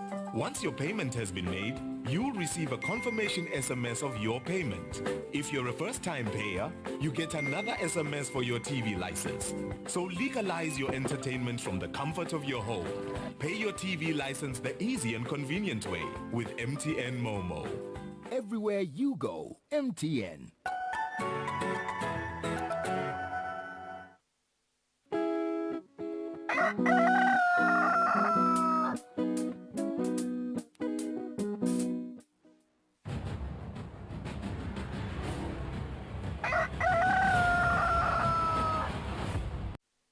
Polisi yaqhubekana nohlelo namhla ekuseni sifuna nje kubuka kafishane leto temidlalo tabetendeka kule mphela sonto. The man is here. He represented Rwanda kuma under 17. With game yakhe egcina ke it was against Kenya. Yeah, he played for 69 minutes. No, wangena 69 minutes into the game. Yes. Your name is Fabrice Musonera. Kanimba Fabrice. Yes, but my pitch name, they used to call me 4-4. So it was number 11, 4-4. Yeah. Nasisengithi la ungene ngithi ngibamba ibhola. That's 4. Yeah, 4. Uphilile Fabrice. No, ngiphilile Makabane. Okay. Yes. Okay. Kunale meeting ya Region 5. Ibonile Minister of Sports ayivula itolo. Yes. What's going on there? No, I think one of the things that we have to understand coming to Region 5, remember, maybe just to give you a short background, remember we're heading into the Region 5 games, youth games, this coming December. Okay. And then moving from that area, remember that as a country, we're going to host COSAFA of Rama Juniors, like high. Okay. So I think the surrounding of opening that meeting was sort of to say all the countries within Region 5, within the SADC area, let's just have, a sort of, union. Okay. It started on Thursday, I think, when the Secretariat Committee was here, just to pay a courtesy visit to the minister. So it's not about just, just joining together, working together. If it's an area of sport, let's say, for instance, under, let's say, taekwondo, where a country that seems to be strong, what can we help with Lesotho? It's not about just sharing those type of things. Okay. Maybe if it has to do with volleyball, can we get big teams that are coming maybe from Botswana just to impact on that type of sporting course? It's not about exchanging those type of abilities. So I think getting into the Region 5, remember that we're represented by 6 sporting codes. Okay. Snebola for under 17, we've got basketball, swimming, boxing, taekwondo, and then volleyball. So you have to understand now, getting to this tournament, there is a mix of male and female. Under volleyball, just a female pair. Naso Boga maybe taekwondo, there's male pair, there's only the male team, and then swimming or the female and the male. So you have to understand that now the exchange of having both gender and exchange of going to those countries and then exchange those type of things, it's going to benefit all the countries within the region. Fabrice, I think the biggest talking point Tuesday is the South Africa and Ghana game. Yes. Jenny Dorian keep a statement is Ghana na say respondile. We are now waiting for a verdict, yeah, FIFA. Do you see where we see South Africa might get what they want? Yeah, they might get what they want. The appeal is proper. Okay. I like on how, remember they needed a draw. Yeah. To say the truth, they needed a draw. And the jokes, you know, if you look at the social media, the comments were like, they were ready for Qatar. Yeah. They were ready. So you can't take that joy away from them. And I think we need to support them because if they are to go there, the surrounding countries... But the biggest question is, they will get the revenge. Was it a legitimate penalty or not? That's a tough decision. Okay, well, according to the referee made a decision. But in my own view, no. It was soft. It was soft. Then is it a question of it was soft? Because that's, let's say, we would see any conduct, whether soft or hard. But if there's conduct, there's penalty. No, but sometimes you look at the tempo of the game as a ref. You look at the tempo of the game. You look at what's at stake. Because there's something that we need to not to shy away. I think you know that for experience is that, you know, this is what Mr. Kameze, he still rest in peace, the late Kameze used to say that these African countries, North area, your Ghana, your Nigeria, Togo, once they want, I'm not trying to say that there's something they did about the game, but once they want the results, they get them. And I think you know that. Yeah. So facing a Ghana team, they had called all the players. What are you? They were there. He's the one who took the penalty. So, I mean, I think in that area, I was supposed to just, as a ref, look at the tempo of the game, look what's at stake. If the penalty is given, what could change? You know, we're talking about South African, 60 million, just their dreams is shut. We're talking about Ghana, the other side. So for me, the appeal, we're yet to hear the decision. But for me, they could get the rematch. Katsike bayithola i-rematch base Senegal nendlela nayo ininzima Africa and ku-EPL le penalty yanesiqiniseko lesikhulu sibengeke sibe khona ku-EPL nje those kind of penalties are not given. No, those EPL, you can't. The decision can even, VAR within 3 or 5 minutes, the decision is taken. That penalty was not going to be given. Okay, when they're going to M10 Premier League this weekend? No, over the weekend, big games once again are coming up. Sibone over the weekend, past weekend, Manzino Wanderers and Bavani Highlanders are playing 1-0 draw. So I think coming to this weekend now, it's another opportunity for them to get back to winning ways. Bavani Highlanders, it Rangers. Rangers game of government. I think since they came into the Premier League, they've got 6 points. Surprisingly, Rangers. You've got Seabeds, 6 points. Seabeds, Bashai Buffalo, first game Bashai Wanderers, second game Bashai Buffalo. So you understand, my Highlanders facing Rangers, they need to be ready, knowing that the Rangers is owned by Mr. Mashumi, one of the executive member of the Football Association. So we have to see what's coming over the weekend. Tambuti, they are facing Wanderers. Wanderers in Ashogutsi, from the first game when they lost against Seabeds, second game they played a draw. Nyanga Hlopi is hoping that maybe this is growth. So cool. It's a team I like the style. You could see they have the individual qualities from the players. It's all about improving these young players. So if you look youngsters, Patrizia Mabuza, these are young players. You can see it's just from nothing, but to put them on the Premier League stage, it's a growth. So it's going to be a beautiful game. Those 2 games are going to be at Mavuso. That's the eye-catching. But the biggest issue here, it's Bavani Swallows. They're yet to score a goal. I think I was only 2 games. No, this is their worst. This is their worst start in more than 10 years. I mean, since Bavani Swallows has never played 2 games without a goal. So they're playing Vovovo. Siboni, they have made signings. They have made serious, changes in the management. So it's a tough game. They are yet to score a goal, Makoban. This is one of the teams, Naskuruma, in terms of paying players. Bo Felix, they're the highest paid players in the country. Talk about transfer. They have got everything that you want. But another thing that you have to score after 180 minutes. 180 minutes. Okay. Would see Coach Christopher Enin. Aksuyero set a scheme. But then how do you do that as a coach? Now he's been given about 3 to 4 games. If I'm looking at the calendar, it's up to 4th December. If he doesn't do anything by then, or even this game against Vovo, he could be fired. So then you ask yourself, if he's not the one who is putting the first lineup, so there's a lot of things ongoing in the management of the club. But let's hope it's not going to affect this game coming to Saturday. But it's a beautiful game. Ku-EPL Liverpool against your Arsenal. Yes, it's a beautiful game again. It's going to be tough because there are rumors that Sané got injured during Senegal, so they might not have Sané. For Arsenal, I think there's confidence coming from the youngsters. Some of them, they made their first start for England. Kurmanga goalkeeper Ramsdale, Smith Rowe, first start for England, he scored a goal. So it's going to be a tough one, but at Anfield, Magwawane, I used to like what the legend Henry used to say, when you go to Anfield and you just enter that small gate and say, this is Anfield, you know, the body, it changes. You know where you are. So it's a tough game. They are the log leaders, so they have what it takes. I mean, they are second after Chelsea, so it's a tough game. But I think Arsenal can match them. At the current confidence the youngsters have, even if they play a 1-0 draw, any draw for Arsenal will be a good result. Right, Fabrice Nkanimba Bongosi, former under-17 Rwandan international. Kanti ke ngoba mina angitati kahle into of social media.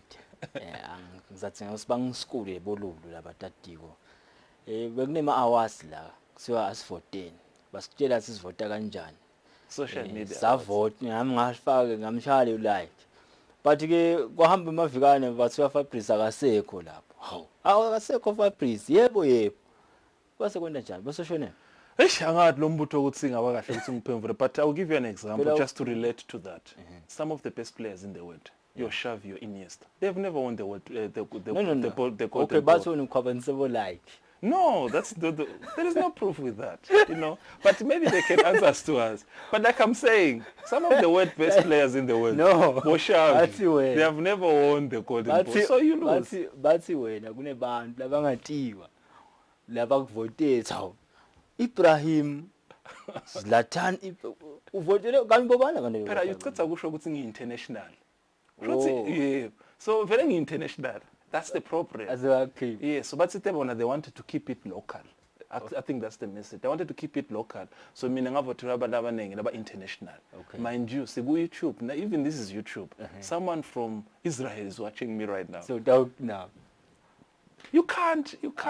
Social media, it's yeah, no. Social media it's broad. You know, like you said, I'm international. If you Google me, you will see me number 1144 back in 1999. So it's not true. No, it's not true. Because if Ibrahim voted for me, Ibrahim knew me then. Okay. Then don't I swing accused if kwabanise like. Angathi masingayireport nima voice. Ngosasibatshela ethi makethi sibuye silephethe ehlelo lomhlekuseni.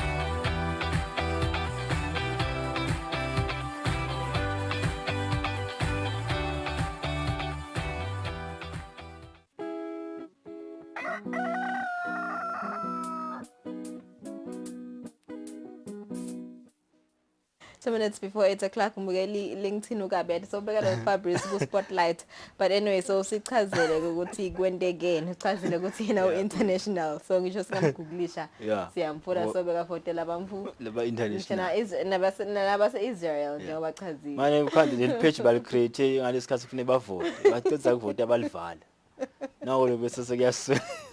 No, but I believe mina yes nema friends lamaningi shem international yes. Alright, so thank you so much for joining us today on the show. Sithemba ukuthi nikufokotele kuba nathi lomuhla sesivele sicela yona imphela somfo sinfisela nje imphela somvele phephile nalebusekile phumani nihambe niyojova sofika kulo 50% njengoba nayi fourth wave seyivele isemnyango. Bonke sisabonana ke ehlelweni ngekuvuma kwalomsala wethu insuku langeni langemvulo kwalomuhla nisale kahle bongosi.